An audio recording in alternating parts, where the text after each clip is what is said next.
ప్రియమైన దేవుని ప్రజలారా, మనందరి రక్షకుడైన ప్రభు మనకి మరో అద్భుతమైన అవకాశాన్ని ఇచ్చారు. ఈ సమయంలో మనమందరం దాన్ని సద్వినియోగం చేసుకుంటూ విలువైన ఆత్మ సంబంధమైన సంగతులు మన హృదయాలలో ఫలించినట్లుగా సిద్ధపడదాం. గమనించండి, అక్షరము చంపుతుందట, ఆత్మ జీవింపజేస్తుంది. అక్షరం ఏం చేస్తుంది? చంపుతుంది. ఆత్మ ఏం చేస్తుంది? జీవింపజేస్తుంది.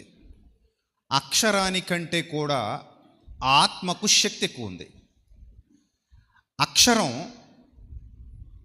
మనిషి యొక్క జీవితాన్ని బాగు చేస్తుందా, సత్యం వైపు నడిపిస్తుందా, నిత్యజీవంలో నిలబెడుతుందా అనంటే అక్షరాన్ని దాటి ఆత్మ చేయగలుగుతుంది ఈ కార్యాలన్నీ అని వాక్యం సెలవిస్తోంది.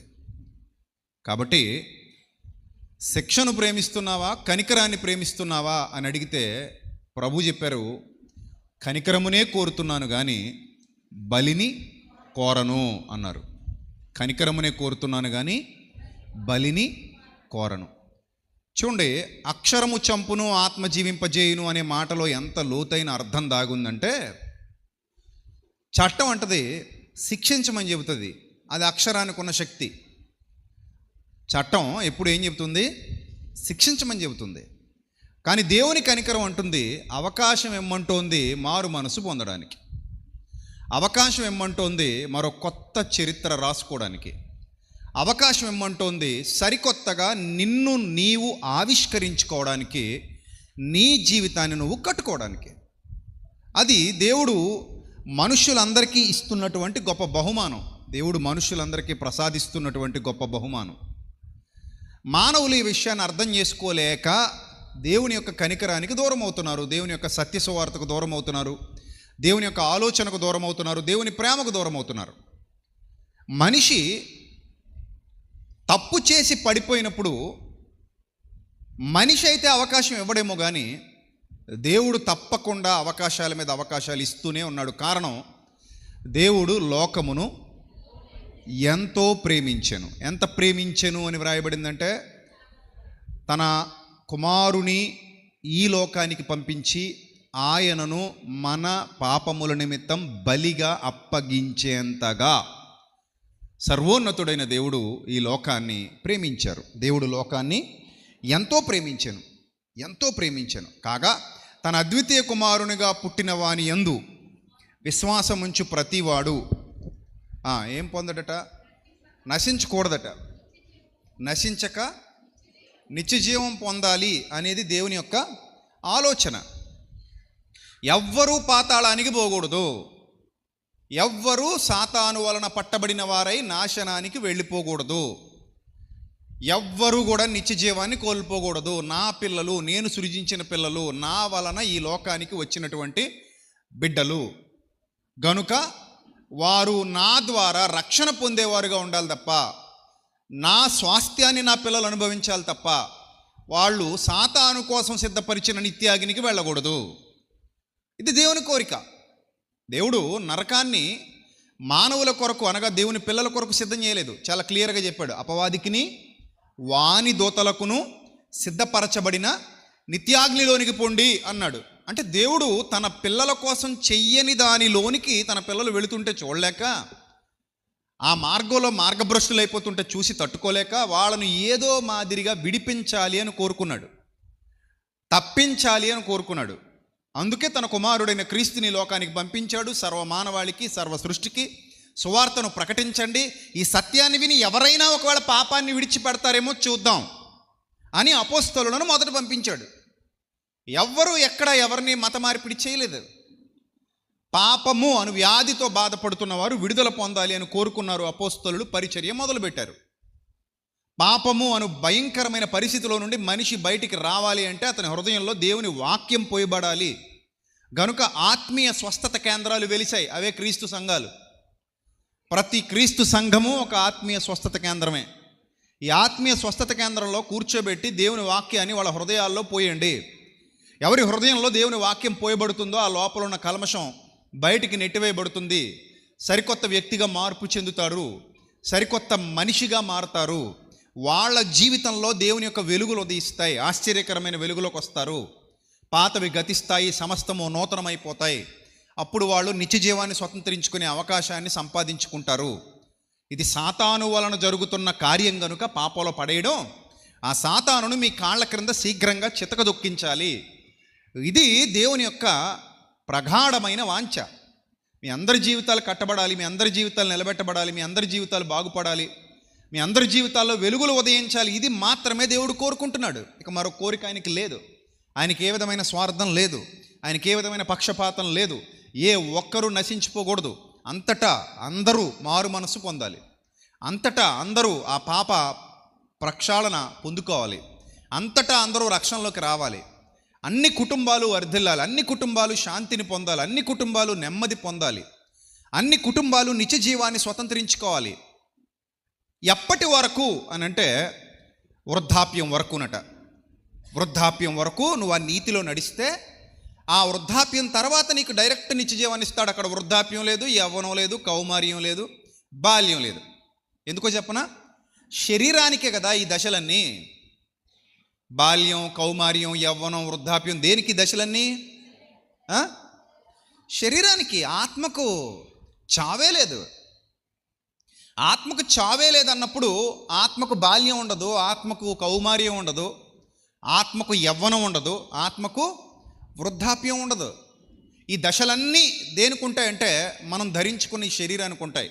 అందుకే బాల్యంలో ఒకలా ఉంటాం, కౌమార్యంలో మరోలా ఉంటాం, యవ్వనానికి వచ్చాక ఇంకోలా ఉంటాం, వృద్ధాప్యానికి వెళ్ళిన తర్వాత మరోలా ఉంటాం. అలా మన శరీరం దశల వారీగా వివిధ దశల్లో వివిధ విధాలుగా శుష్కిస్తూ వెళ్ళిపోతుంది, శుష్కిస్తూ పోతుంది.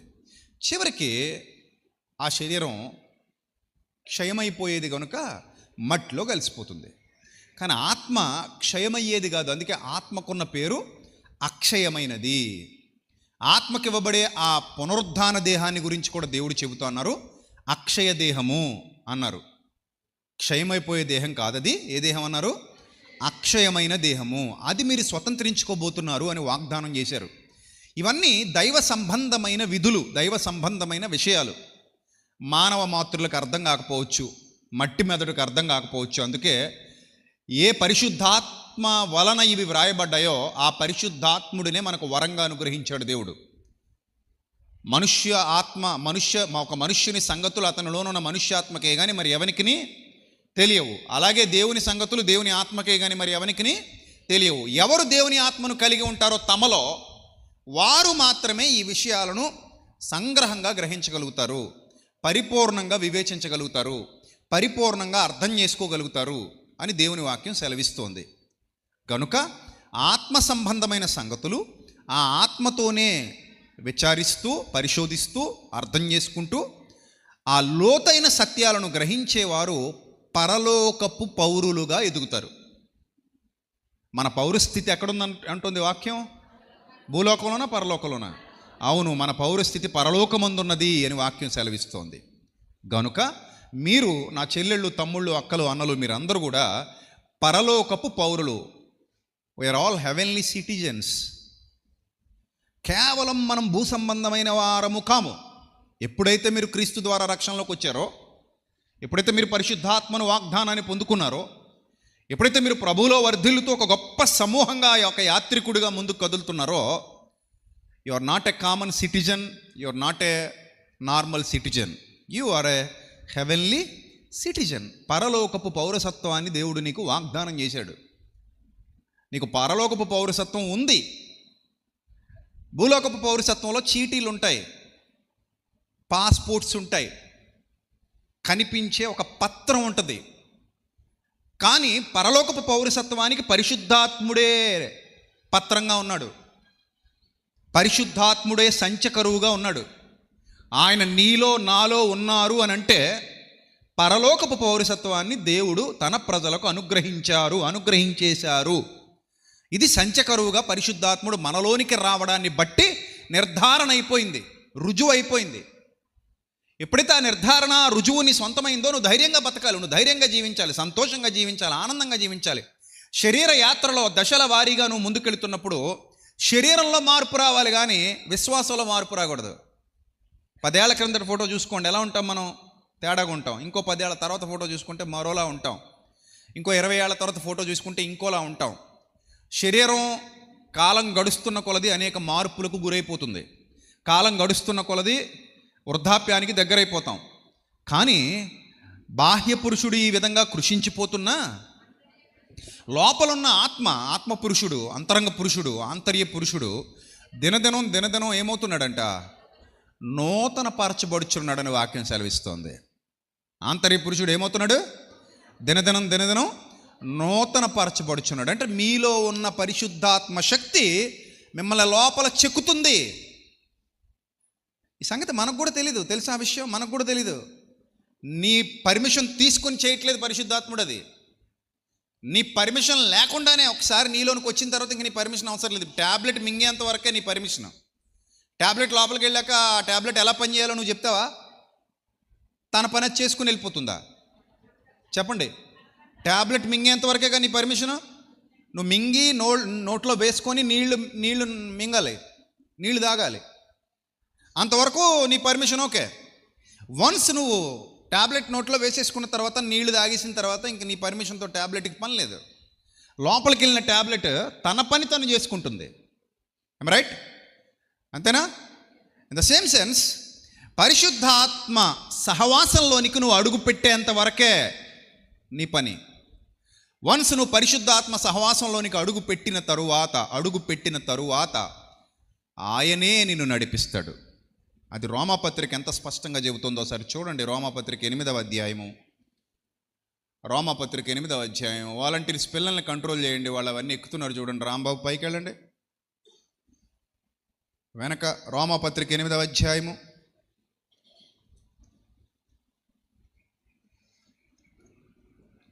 రోమాపత్రిక 8వ అధ్యాయము 8వ వచనం. కాగా శరీర స్వభావము గలవారు దేవుణ్ణి సంతోషపరచనేరరు. నెక్స్ట్, దేవుని ఆత్మ మీలో నివసించి ఉన్న ఎడల మీరు ఆత్మ స్వభావము గలవారే కానీ శరీర స్వభావము గలవారు కారు. ఎవడైనను క్రీస్తు ఆత్మ లేని వాడైతే వాడాయన వాడు కాడు. ఎందుకంటే వాడు చెక్కబాడడు గనుక. వాడు వృద్ధాప్యం వరకు దేవుని ఆత్మచేత నడిపింపబడే స్థితిలో లేడు గనుక. నెక్స్ట్ 2వ వచనం, తర్వాత వచనం. క్రీస్తు మీలో ఉన్న ఎడల మీ శరీరము పాప విషయమై మృతమైనది కానీ మీ ఆత్మ నీతి విషయమై జీవము కలిగి ఉన్నది. ఎంత అద్భుతమైన ఆధిక్యత మనలో ఉన్న ఆత్మకి ఇచ్చాడు దేవుడు. బాగా అర్థం చేసుకోండి లోతైన సంగతులు. మీ ఆత్మ జీవము కలిగి ఉన్నది. నెక్స్ట్, మృతులలో నుండి యేసును లేపిన వాని ఆత్మ మీలో నివసించిన ఎడల. ఎప్పుడు మీకు ఉపయోగం అంటే పరిశుద్ధాత్మ మీలో నివసిస్తేనే మీకు ఉపయోగం. అర్థమైందా? ఆయన వచ్చి వెళ్ళిపోతే మనకేం ఉపయోగం ఉండదు. చాలామంది ఇంకా అదే భ్రమలో బ్రతుకుతున్నారు. ఆయన వస్తున్నాడట వెళ్ళిపోతున్నాడట, వస్తున్నాడట వెళ్ళిపోతున్నాడట. ఏంటో మరి అజ్ఞానం నాకు అర్థం కాదు.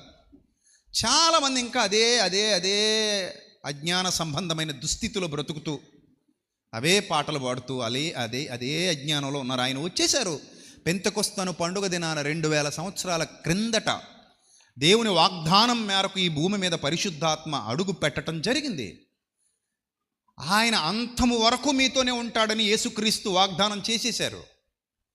ఇప్పుడు పరిశుద్ధాత్ముడు వచ్చి వెళ్ళిపోతే ప్రయోజనం లేదు. ఆయన నిత్యము మనలో ఉండాలి.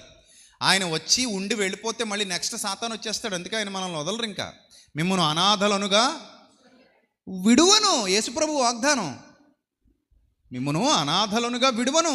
నేను ఎలా అయితే మీతో కూడా ఉన్నానో నేను పంపించే ఆదరణకర్త కూడా ఎల్లప్పుడూ మీతో ఉంటారు, మీలో ఉంటారు. యోహాను సువార్త 14వ అధ్యాయంలో 16వ అధ్యాయంలో ఈ వాగ్దానాలన్నీ మీరు చదువుకున్నారు, తెలుసు మీకు. చదవండి వచనం. మృతులలో నుండి యేసును లేపిన పరిశుద్ధాత్మ, దేవుని ఆత్మ, యేసును లేపిన వాని ఆత్మ అనగా దేవుని ఆత్మ మీలో నివసించిన ఎడల. అబ్బా ఎంత మంచి ఆత్మట! యేసు ప్రభువును మృతులలో నుండి లేపిన దేవుని ఆత్మటది. ఆ ఆత్మ దురాత్మ కాదు, దుష్టాత్మ కాదు, సాతాను సంబంధమైన ఆత్మ కాదు మనలో ఉన్నది. మృతులలో నుండి క్రీస్తును లేపిన వాని ఆత్మ మీలో నివసించిన ఎడల, మీలో నివసించిన ఎడల, మీ ఇంట్లో ఉన్న ఎడల ఆ ఇంటికి గౌరవం. నీలో ఉంటే నీ శరీరానికి గౌరవం, నీతో ఉంటే నీ కుటుంబానికి గౌరవం, విలువ, ఆధిక్యత, శక్తి, బలం నీకు. అలాంటి సర్వశక్తివంతుడైన దేవుని ఆత్మ మీలో నివసించిన ఎడల అని వ్రాయబడింది వాక్యంలో. మీలో నివసించిన ఎడల మృతులలో నుండి క్రీస్తు యేసును లేపినవాడు, మృతులలో నుండి క్రీస్తు యేసును లేపినవాడు చావునకు లోనైన మీ శరీరములను కూడా మీలో నివసిస్తున్న తన పరిశుద్ధాత్మ ద్వారా జీవింపజేస్తాడు. ఎంత గొప్ప వాగ్దానం! మనకి వాగ్దానాలు కనబడవు. అసలు చాలామంది దృష్టిలో వాగ్దానాలే కావు. మరి ఏమిటి వాగ్దానాలు? మీదటికి ఈ సంవత్సరం వచ్చే సంవత్సరం ఈ టైంకి నువ్వు కారు కొంటావు, అది వాగ్దానం అంట. పిచ్చి సన్నాసులు అయిపోయారు మనోళ్ళు. వచ్చే సంవత్సరం ఈ టైంకి నువ్వేం కొంటావు? కారు కొంటావు, అది గొప్పదా? నీ శరీరాన్ని యేసుక్రీస్తును లేపిన వాని ఆత్మ నీలో నివసిస్తే నీ శరీరాన్ని కూడా ఆయన లేపగల శక్తిమంతుడు అవునా కాదా అని దేవుడు నిన్నే అడుగుతున్నాడు. మృతులలో నుండి ఎలా లేస్తారు అనే ప్రశ్న ఒకవేళ నీకు వస్తుందేమో, పునరుద్ధాన సంబంధమైన ప్రశ్న. యేసుక్రీస్తును లేపిన వాని ఆత్మను నీలో ఉంచడానికి నేను ఇష్టపడుతున్నాను నా బిడ్డ. నీకు ఓకేనా అని అడిగితే అయ్యో అంతకంటే భాగ్యమా అంటావా? అనమా అంతకంటే భాగ్యమా అంటావా? వద్దు కుదరదంటావా? మూర్ఖుడు అంటాడు వద్దు కుదరదని. తెలివైనడు ఏమంటాడు? దేవా నువ్వు నాతో కూడా నివసిస్తావా? అవును నాయన, అయితే రా ప్రభు. అంతకంటే అదృష్టమా? అంతకంటే భాగ్యమా? ఒక మట్టి మనిషినైన నాలో మహాశక్తివంతుడవైన నీవు నివసిస్తానంటుంటే, పనికిరాని నాలో పరిశుద్ధాత్మను ఉంచుతానంటుంటే, ప్రయోజనం లేని నాలో మీ ఆత్మశక్తినిచ్చి నడిపిస్తానంటుంటే, ఎన్నిక లేని నన్ను ఎన్నుకొని ఒక మహా ప్రజ్వరిల్లే జ్వాలగా మార్చుతానని వాగ్దానం చేస్తుంటే వద్దంటానా ప్రభువా? నేను వద్దంటానా? నాలో నీ ఉండడం నా భాగ్యం కాదా ప్రభువా? నాతో నీ ఉండడం నా భాగ్యం కాదా? నా కుటుంబ భాగ్యం కాదా? నా బిడ్డలకు భాగ్యం కాదా? నా భార్యకు, నా భర్తకు, నా కుటుంబానికి ఎంత గొప్ప భాగ్యం అది. నాలో నీ ఉండడం, నాతో నీ ఉండడం. అప్పుడు ఏమంటావు? ప్రభా నువ్వు నాతో ఉండడం ఆశీర్వాదమా? నువ్వు ఇచ్చేవి నేను కలిగి ఉండడం ఆశీర్వాదమా అంటే ఏమంటారు మీరు? ఆయన మనలో ఉండడమే ఆశీర్వాదం. ఆయన ఇచ్చేవి అన్న పదం ఉంది చూశారు, అక్కడే మనం ఆయన వేరైపోయాం. ఇచ్చేవి వేరు, ఆయన వేరు కదా. ఇచ్చేవి భూ సంబంధమైనవి అయితే భూ సంబంధమైనవి శాశ్వత కాలం ఉంటాయని ఎక్కడన్నా రూల్ ఉందా? నువ్వు కొత్త కారు కొను, ఈరోజు కొత్త, రేపటికి పాతే. ఈరోజు షోరూమ్ నుంచి తెచ్చేసావనుకో, డేట్ పడిపోయింది, ఈరోజు షోరూంలో నుంచి బయటకు వెళ్ళిపోయింది బండి, డేట్ పడిపోయింది. నెల తర్వాత నువ్వు కొత్త బండి నమ్మగలవా? దాన్ని ఏం బండి అంటారు? దాన్ని సెకండ్ హ్యాండిల్ అంటారు. ఫస్ట్ హ్యాండిల్ కాదు అది, సెకండ్ హ్యాండిల్. ఎందుకు? హ్యాండిల్ మారిపోయింది, హ్యాండ్ మారింది. హ్యాండ్ మారితే సెకండ్ హ్యాండిల్ అయిపోతుంది. ఇప్పుడు 10 సంవత్సరాలు పోతే, అదే బండి 10 సంవత్సరాలు గడిచిపోతే ప్రారంభపు వాల్యూ ఉంటుందా? ఉండదు, ఇంకా తగ్గిపోద్ది. బంగారానికి కూడా తరుగు ఉంటుందంట. ఉండదా? ఒంటి మీద వేస్తే బంగారం ఏమవుతుంది? అరిగిపోద్ది. మనకు తెలియకుండా అరిగిపోద్ది. అది లోహం కదా, ఒంటి మీద అరిగిపోద్ది. ఆ మధ్య ఎవరో ఒక ఆయన చెప్పారు, కొంతమంది శరీరాల మీద త్వరగా అరిగిపోద్దంట. అవి బాగా ఇనప శరీరాలేమో, మరి అరగొట్టేసి ఇనప శరీరాలేమో. కొంతమంది ఒంటి మీద బంగారం అట తొందరగా అరిగిపోద్దట, కొంతమంది ఒంటి మీద బంగారం స్లోగా అరుగుతుందట. మొత్తం మీద తరుగు అయితే ఉంటుందట. కొన్నప్పుడు ఉన్నంత వాల్యూ ఉండే కొలది 10 సంవత్సరాలు ఒంటి మీద అరగదీసేసి పట్టుకెళ్ళి మళ్ళీ తూకం ఇస్తే ఆ తూకంలో ఆ బంగారం ఎంతో కొంత, కనీసం మిల్లీల్లో ఎంతో కొంత ఏమవుతుంది? తక్కువ కనబడుతుంది, తగ్గి కనబడుతుంది. అంటే భౌతిక సంబంధమైన వస్తువులు ఏవైనా సరే కాలం గడిచే కొలది వాటి విలువ ఏమైపోతుంది? తగ్గిపోతుంది, వాటి విలువ మారిపోతుంది. కానీ నీలో ఉన్న పరిశుద్ధాత్ముని యొక్క విలువ ఎన్నటెన్నటికి మారనిది కదా. ఆయన నీతో కూడా ఉంటానన్నారు, నీలో ఉంటానన్నారు. ఎంత గొప్ప వాగ్దానం నా తల్లి, నా చెల్లి, ఎంత గొప్ప వాగ్దానం అది కాదు? అలాంటి గొప్ప వాగ్దానం దేవుడు చేసి అంటాడు, నాయన నువ్వు ఎందుకు భయపడాలి, ఇంకా భయపడకు. మృతులు అక్షయులుగా లేపబడే రోజు కోసం ఎదురుచూడు. ఆత్మశక్తి కలిగి, ఆత్మజ్ఞానం కలిగి. నీలో ఉండి ఆయన పని చేస్తాడు, నువ్వు అలా ఉండంతే. నిన్ను ఆయన వాడుకుంటాడు, నువ్వు అలా ఉండు. నిన్ను ఆయన బలపరుస్తాడు, నువ్వు అలా ఉండు. నీ జీవితంలో ఏ కార్యాలు ఏ రీతిగా ఏ సమయంలో ఎలా జరిగించాలో ఆయన చూసుకుంటాడు. ఆయనకు సంపూర్ణంగా విధేయత చూపించి లోబడి ఉండు. ఆయన నిన్ను నడిపిస్తాడు, ఆయన నిన్ను గెలిపిస్తాడు, ఆయన నిన్ను బలపరుస్తాడు, ఆయన నిన్ను స్థిరపరుస్తాడు. సంపూర్ణ విధేయత చూపించు. అదేగా చెప్తున్నాను, ట్యాబ్లెట్ మింగేయి. ఆ తర్వాత నెక్స్ట్ పని అంతా ఎవరు చేస్తారు? ట్యాబ్లెట్ చేస్తుంది. నీ పని లేదు, ఇంక నువ్వు మింగడం వరకే నీ పని. ఒకసారి కడుపులోకి వెళ్ళిపోయిన తర్వాత, రక్తంలో కలిసిన తర్వాత ఎక్కడ వ్యాధి ఉంది, ఎక్కడ దాకా ప్రయాణం చేయాలి, ఎక్కడ ఏ మూలం మీద పని చేయాలి, ఏ రోగాన్ని ఏ క్రిమిని నాశనం చేయాలి, ఎలా నిన్ను ఆరోగ్యవంతుడిగా చేయాలి, లోపలకు వెళ్ళిపోయిన ట్యాబ్లెట్ ఎలాగైతే చూసుకుంటుందో, పరిశుద్ధాత్ముడు కూడా నీలోనికి వెళ్ళిపోయిన తర్వాత రోమాపత్రికలో చూడండి ఇంకెన్ని కార్యాలు ఆయన చేయబోతున్నాడో చాలా స్పష్టంగా చెప్తున్నాడు. చూడండి ఇక్కడ 14వ వచనం, దేవుని ఆత్మచేత ఎందరూ నడిపింపబడుదురో అన్నాడు. కర్ర పట్టుకుని నడిచేవాళ్ళు తెలుసు మనకి, స్టాండ్ పట్టుకుని నడిచేవాళ్ళు తెలుసు, గోడలు పట్టుకుని నడిచేవాళ్ళు తెలుసు, ఎవరో ఒకరి చెయ్యి పట్టుకుని నడిచేవాళ్ళు మనకి తెలుసు. ఆత్మచేత నడిచేవాళ్ళు ఎప్పుడైనా తెలుసా మీకు? ఆత్మచేత నడిచే యంత్రాలు తెలుసా మీకు? ఆత్మచేత నడిపింపబడే జీవితాలు తెలుసా మీకు?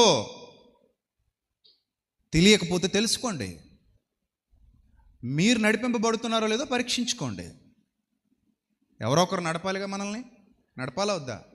ఉదయం లేచి కళ్ళు తెరిచేసరికి వెలుగు కనబడాలి, లేకపోతే నడవలేము.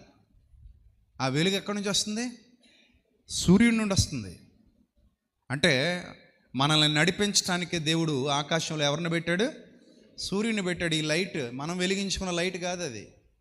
నీకు చుట్టూ కళ్ళు తెరవగానే చెట్లు, కొమ్మలు, పచ్చటి పొలాలు అన్నీ చక్కగా కనబడుతున్నాయి. నువ్వు వెలిగించలేదు ఆ కాంతిని. ఆ కాంతి దేవుడు వెలిగించిన కాంతి. ఒకవేళ సూర్యుని చీకటి కమ్మెను అని వ్రాయబడినట్టుగా సూర్యుని చీకటి కమ్మిందనుకోండి, నీ కళ్ళు తెరవబడినా నీ కంటికి ఏం కనబడదు. కారణం, కమ్మబడిన చీకటి నీ కంటికి కూడా ఏం కలుగజేసింది? గుడ్డితనాన్ని కలుగజేసింది. అంటే నీ కన్ను వెలిగింపబడడానికి, నువ్వు నడవడానికి సూర్యుడు దారి చూపిస్తున్నాడు. సూర్యోదయం దారి చూపిస్తున్నాడు. ఎవరో ఒకరు మనకు దారి చూపిస్తారు. చిన్నప్పుడు పుట్టిన తర్వాత మనంతట మనంగా నడవలేము. మరి ఎవరు పట్టుకు నడిపిస్తారు నిన్ను? అమ్మ, నాన్న, అమ్మమ్మ, నాయనమ్మ, తాతయ్య, ఇంట్లో వాళ్ళు ఎవరైనా, అన్న, చెల్లి, అక్క, ఎవరైనా సరే. చెల్లి కాదులేండి, చెల్లి మనకంటే చిన్నదిగా. అన్న కానీ, అక్క కానీ, పెదమ్మ కానీ, పెదనాయన కానీ, ఎవరైనా మన చేయి పట్టుకుని ఏం చేస్తారు? నడిపిస్తారు.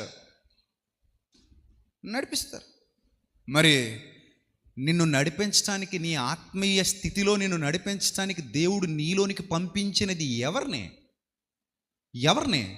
దేవుని ఆత్మ.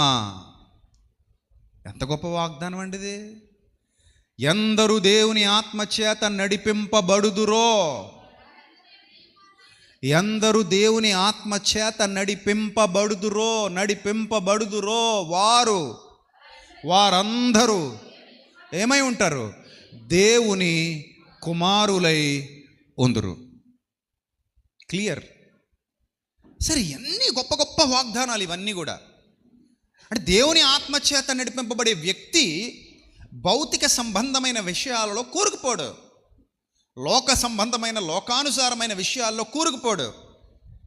చిన్నప్పుడు మీకు ఐడియా ఉందో లేదో మరి, చెరువు దగ్గరికి వెళ్ళి ఒక పెంకు తీసుకుని కప్పగొంతులు వేసేవాళ్ళం. ఐడియా ఉందా ఎవరికైనా? చేసేవారు ఎవరైనా? మేము చేసేవాళ్ళం కదా. అంటే ఇప్పుడు పిల్లలకి అవన్నీ తెలిసి రావాలండి. మన రోజులు వేరు. ఒక చిన్న పెంకులు పట్టుకెళ్ళేవాళ్ళం. చిన్న పెంకులు ఉండేవి. ఆ పెంకులు పట్టుకుని వెళ్ళి ఇలా ఇసిరితే, అంటే టెక్నిక్గా విసరాలి, ఆ పైన సర్ఫేస్ మీద, ఏది ఈ వాటర్ సర్ఫేస్ మీద ఆ పెంకు రై మని అలా కట్ చేసుకుంటూ దూసుకుంటూ వెళ్ళిపోయేది. ఎవరు ఎన్ని స్టెప్లు వేసారో వాళ్ళు గెలిపొందినట్టు అనమాట మా చిన్నప్పుడు.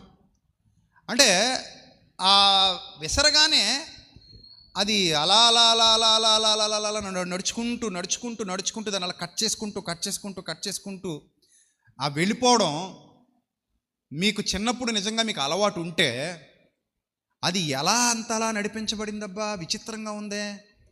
ఆ సర్ఫేస్ మీద ఎందుకు అలా వెళ్ళిపోతుందంటే నువ్వు విసిరిన ఫోర్స్. అన్ని స్టెప్పులు ఎలా వేసేసింది? నువ్వు విసిరిన ఫోర్స్. ఆ ఫోర్స్ లేకపోతే దాన్ని స్టెప్పులు వేస్తుందా? వేయదు. ఇది నీకు బాగా అర్థమైతే నడిపించబడటం అంటే ఏంటో నీకు అర్థమవుద్ది. అర్థమైందా? అన్ని స్టెప్పులు ఎలా వేసిందంటే ఫోర్స్. అది కంటికి కనిపించని శక్తి నీ చేతిలో నుంచి విడుదలైంది. నీ చేతిలో నుంచి విడుదలైపోయిన తర్వాత అది 1, 2, 3, 20, 30 స్టెప్పులు కూడా వేస్తుంది ఒక్కోసారి. 20, 30 స్టెప్పులు వేస్తుంది అది ఆ వాటర్ సర్ఫేస్ మీద.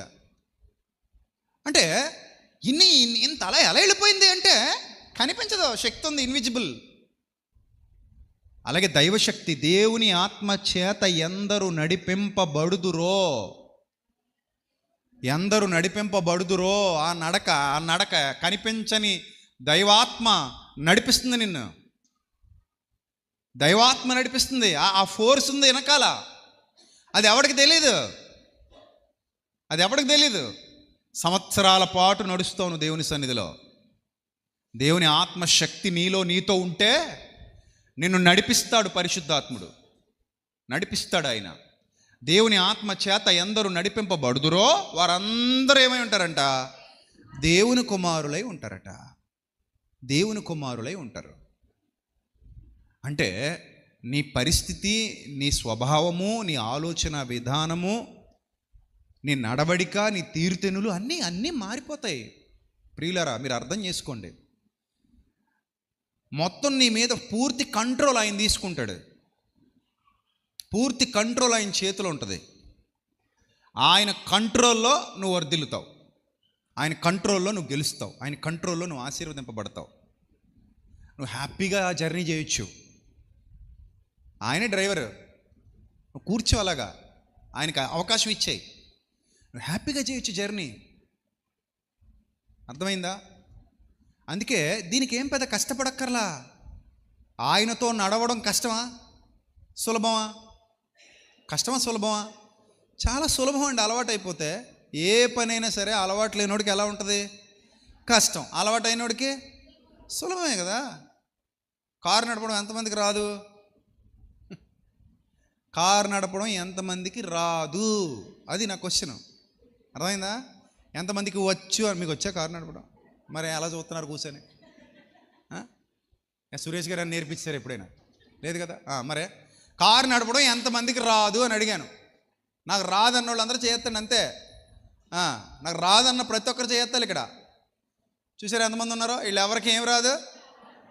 కారు నడపడం కష్టమా సులభమా? కష్టమా సులభమా? చూసారు వీళ్ళందరూ ఏమంటున్నారు? ఏమిటట? కష్టం అంటున్నారు. వంట చేయడం కష్టమా సులభమా? ఇదే ప్రశ్న వీళ్ళని అడగండి. వంట చేయడం కష్టమా సులభమా? చూసారా, కష్టం అంటున్నారు. చూసారు, మీకు వంట చేయడం సులభం, మాకు వంట చేయడం కష్టం. మీకు కారు నడపడం కష్టం అంటే మీలో కూడా కొంతమంది కారు నడపడం కష్టం, మాకు కారు నడపడం సులభం. ఎందుకు? ఏ పనైనా సరే ఒక్కసారి ఒక్కడు అలవాటు పడ్డాడు అంటే అది అతనికి ఏమైపోద్ది? ఈజీ అయిపోద్ది. చేసేవాడికి ఈజీ, చేయలేనోడికి అమ్మో మా వల్ల కాదు బాబో, ఇది మా వల్ల కాదు, కష్టం అంటారు. చేసేవాడికి ఏదైనా ఈజీయే. అలవాటు పడ్డోడికి ఏదైనా ఈజీ. ఆడు ఆకాశంలోకి వెళ్ళి విమానం నుంచి దూకేస్తాడు పారాసూట్ వేసుకొని. మనకు ఎలా ఉంటుంది అది? అమ్మ బాబోయ్ అంటాం. గుండె ఆగిపోద్దేనో మధ్యలో ఏమాగిపోవాలట అంటాం మనం. కానీ అది అలవాటైనోడు చాలా ఈజీగా దూకుతాడు. ఆడికి థ్రిల్లింగ్ అనిపిస్తుంది. ఆడు దూకపోతూ ఉండలేడు. ఆడు ఆ ఎత్తైన స్థానానికి వెళ్ళిపోయి ఆ ఎత్తు నుంచి కిందకు దూకేకపోతే ఆడికి మనసు ఒప్పదు. ఎందుకంటే ఆడు దానికి అలవాటు పడిపోయాడు. అర్థమైందా? సో నువ్వు దేవునితో నడవడం కష్టమా సులభమా అంటే నీకు అలవాటు పడితే అది ఇష్టమైపోద్ది. అలవాటు పడితే ఏమైపోద్ది? ఇష్టమైపోద్ది, చాలా ఇష్టమైపోద్ది. అలవాటు లేదనుకో ఏమైపోద్ది, చాలా కష్టం అండి అంటారు. ఇప్పుడు మీరు చెప్పినట్టే, ఇష్టమైనోడికి నువ్వు చెప్పిన కష్టం అన్న మాట ఎలా ఉంటుంది, చులకనగా ఉంటుంది. ఏంటి ఇంతే కదా, ఇంతే కదా, వంట అంటే భయం అంటే వీళ్ళకి నిమిషంలో వండి పడేస్తా అంటారు. మీరు ఎంతసేపులో వండి పడేస్తారు? నిమిషం, కావలసిన ఇచ్చి పడేయండి, నిమిషంలో అలా వేడివేడిగా తెచ్చి మీ కంచంలో పోసేస్తాం అని చెప్తారు అలవాటు ఉన్నోళ్ళు. అలవాటు లేని వాళ్ళు బెండకాయ పోయి చిటికీలు కోసేసుకుంటారు, దొండకాయ పోయి బొట్టనీళ్ళు కోసేసుకుంటారు. సో అలవాటు లేనివాడికి అది అమ్మో గొప్ప విద్య అది. కానీ అలవాటు ఉన్నవాడు టక్ టక్ టక్ టక్ టక్ టక్ టక్ చేసి అవతల పడేస్తాడు. దేవునితో నడవడం సులభం ప్రియమైన దేవుని సంగమా, గుర్తుపెట్టుకో. కష్టం కాదు అది. దేవునితో నడవడం నీకు ఇష్టమైతే అది చాలా సులభం, ఆ యాత్ర చాలా బాగుంటుంది. ఇప్పుడు ఒంటరిగా పోతే బాగుందా, చిన్నప్పుడు నాన్న అమ్మ చేయి పట్టుకుని పోతే బాగుందా? ఏది బాగుంది? నాన్న అమ్మ చేయి పట్టుకుని నడిచినంత భద్రత ఇంకెక్కడా ఉండదు. చెయ్యి వదిలేండి ఒకసారి మంచి తీర్థంలో, మంచి రద్దీగా ఉన్న ఏరియాలో చెయ్యి వదిలేండి, ఎట్టుంటుంది? లోకజ్ఞానం తెలలేని వాళ్ళకి. ఆ తర్వాత మిగిలేది ఎంత ఏడిపే, బేరమంటారు, అటు చూస్తారు ఇటు చూస్తారు, అమ్మ కనబడదు, వదిలేసినంత సంబరంగా ఉండదు. ఇంకా అక్కడ నుంచి ఈడు కొత్త మొహమే, ఆడు కొత్త మొహమే, ఈవిడిది కొత్త మొహం, ఈ కొత్త మొహాల మధ్యలో చెయ్యి వదిలేసింది శతమొహం. ఏం చేస్తుంది ఇప్పుడు? ఓరుమంటుంది, మా అమ్మ కావాలే, మా నాన్న కావాలే అంటుంటారు. ఎవరమ్మా మీ అమ్మ అంటే మా అమ్మ, మా అమ్మే అంటారు. అలా కాదమ్మా, మీ అమ్మ పేరేంటంటే అమ్మ అంటుంది అంటారు వీళ్ళు. మీకు కావాలంటే చూడండి చిన్నపిల్లలు, మీ అమ్మ పేరేంటంటే మా అమ్మ పేరు అమ్మ అంటారు, మీ నాన్న పేరంటే మా నాన్న పేరు నాన్న అంటారు. ఇప్పుడు మిమ్మల్ని తీసుకెళ్ళి అమ్మకి ఇవ్వాలా నాన్నకి ఇవ్వాలంటే ఎక్కడ ఇవ్వాలి? అప్పుడు పోలీస్ స్టేషన్ తీసుకెళ్తారు. అక్కడ నుంచి పెద్ద పెంట, పెద్ద తతంగం. మళ్ళీ అమ్మ దగ్గరికి కొంతమంది చేరొచ్చు, చేరలేని వాళ్ళు కూడా ఉన్నారు. నాన్న దగ్గరికి చేరొచ్చు, చేరలేకపోయిన వాళ్ళు కూడా ఉన్నారు. ఇప్పటికీ తప్పిపోయిన వారు అంటారు వాళ్ళని. వాళ్ళు ఇంకెప్పటికీ రాలేరేమో తెలీదు. కానీ అమ్మ చెయ్యి నాన్న చెయ్యి పట్టుకుని నడవడం చిన్నప్పుడు ఎంత సేఫ్టీగా అనిపించిందో, జీవితకాలం అంతా ఆయన చెయ్యి పట్టుకుని నడవడం కూడా అంతే సేఫ్టీగా అనిపిస్తుంది ప్రియమైన దేవుని సంగమా. అలవాటైతే మీకు చాలా బాగుంటుంది. అందుకే అన్నాడు, దేవుని ఆత్మచేత అందరూ నడిపింపబడుతురో వారందరూ దేవుని కుమారులై ఉంటారు. ఎందుకంటేనట యాలే అనగా మరలా భయపడుటకు మీరు దాస్యపు ఆత్మను పొందలేదు కానీ దత్తపుత్రాత్మను పొందితిరి అనుందా? మీరు పొందలేదనుందా? ఇంకా మళ్ళీ ఆత్మ రావాలి రావాలి అంటావేంటి నువ్వు? ఆయన వచ్చేసాడు, ఆయన సంఘంలోనే ఉన్నాడు, ఆయన సంఘంలోనే ఉంటాడు. మళ్ళీ కొత్తగా పిలవకు, ఆయన నీతోనే ఉంటాడు. యేసుప్రభు భూమి మీదకి వచ్చేసాక కన్యమరియ కన్న తర్వాత మళ్ళీ మెస్సియా ఎప్పుడు పుడతాడు, కన్య ఎప్పుడు కంటదని అడిగినట్టు ఉంది చాలామంది పద్ధతి. కన్య ఇంకా కనదు, అయిపోయింది. 2000 సంవత్సరాల కిందట కన్య కనేసింది. పరిశుద్ధాత్ముడు 2000 సంవత్సరాల కిందట అపోస్తలుడు పెంతెకొస్తు పండగ దినాన ప్రార్థన గదిలో ఉండగా పరలోకం నుంచి భూలోకానికి వచ్చేసారు. అప్పటి నుంచి ఆయన సంఘంలోనే ఉండి కార్యాలు జరిగిస్తున్నారు. మళ్ళీ నువ్వు ఆకాశం నుంచి దిగమంటావేంటి? భూమి మీద ఉన్న ఆయన్ని, ఆయన ఆల్రెడీ భూమి మీద ఉండగా నువ్వు ఆకాశం వైపు చూస్తావేంటి? ఆయన సంఘంలోనే ఉన్నారు. ఆకాశం నుండి రావాల్సిన అవసరత లేదు, ఆయన నీలోనే ఉంటారు, నీతోనే ఉంటారు. నిన్ను విడువను ఎడబాయను. ఎంత గొప్ప వాగ్దానం! నిన్ను సెట్ చేయాలి ఆయన నీలో ఉండి. ఆయన పనే అది. ఎందరు దేవుని ఆత్మచేత నడిపింపబడుదురో అని ఎందరు అన్న పదం ఉందంటే కొందరు కాదు, ఎందరు అంటే ఎవరు అగ్రి అయితే వాళ్ళని నడిపిస్తాడు ఆయన. ఎవరు ఆయన అంగీకరిస్తే వాళ్ళని నడిపిస్తాడు, ఎవరు ఆయనను వెంబడిస్తే వాళ్ళని నడిపిస్తాడు. ఇప్పుడు నీలో నాలో మనందరిలో ఉండడానికి ఆయన ఇష్టపడుతున్నాడు. మీలో చాలామందిలో ఆయన ఉన్నాడు, మనలో ఆయన ఉన్నాడు. దానికి రుజువు మన నడక, దానికి రుజువు మన భక్తి, దానికి రుజువు మనం క్రీస్తును వెంబడించే విధానం, దానికి రుజువు మన విశ్వాసం, దానికి రుజువు మనం చేస్తున్న దేవుని పని. భ్రష్టులు దేవుని పని చేయరు, తెలుసా మీకు? భ్రష్టులు దేవుని పని చేయరు. భ్రష్టులు నాకటి మీద చెయ్యేస్తారు కానీ ముందుకు తొయ్యరు. భ్రష్టుల్లో యేసుక్రీస్తు ఉండడు, భ్రష్టుల్లో దేవుని ఆత్మ పనిచేయదు. భ్రష్టుడు ఎప్పుడు తన స్వార్థానికే పనికొస్తాడు, తన స్వార్థానికే చూసుకుంటాడు. అందుకే ఫిలిప్పీ పత్రికలో చెప్తాడు, అందరూ తమ సొంత కార్యములనే చూచుకొనిచున్నారు కానీ యేసుక్రీస్తు కార్యములను చూడరు అని స్పష్టంగా కొండబద్దలు కొడేశాడు. స్పష్టంగా యేసుక్రీస్తు కార్యాలను చూడని దిక్కుమాలిన స్థితిలో ఉంటే గనుక నీలో దేవుని ఆత్మ పని చేయట్లేదని అర్థం. దేవుని ఆత్మ నీలో పనిచేస్తుంటే దేవుని కార్యమే నీ స్వకార్యం అయిపోద్ది.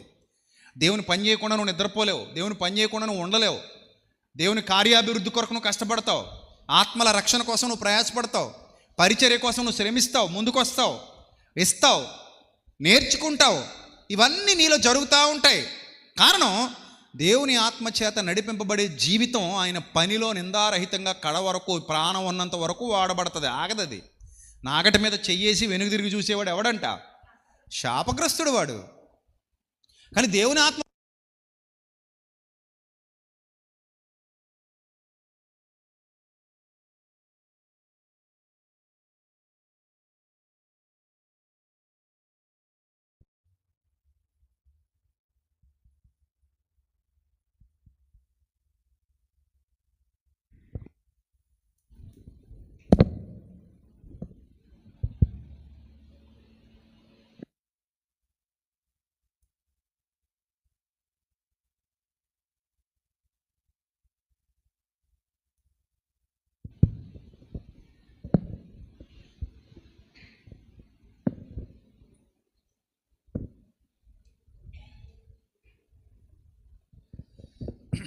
రైట్.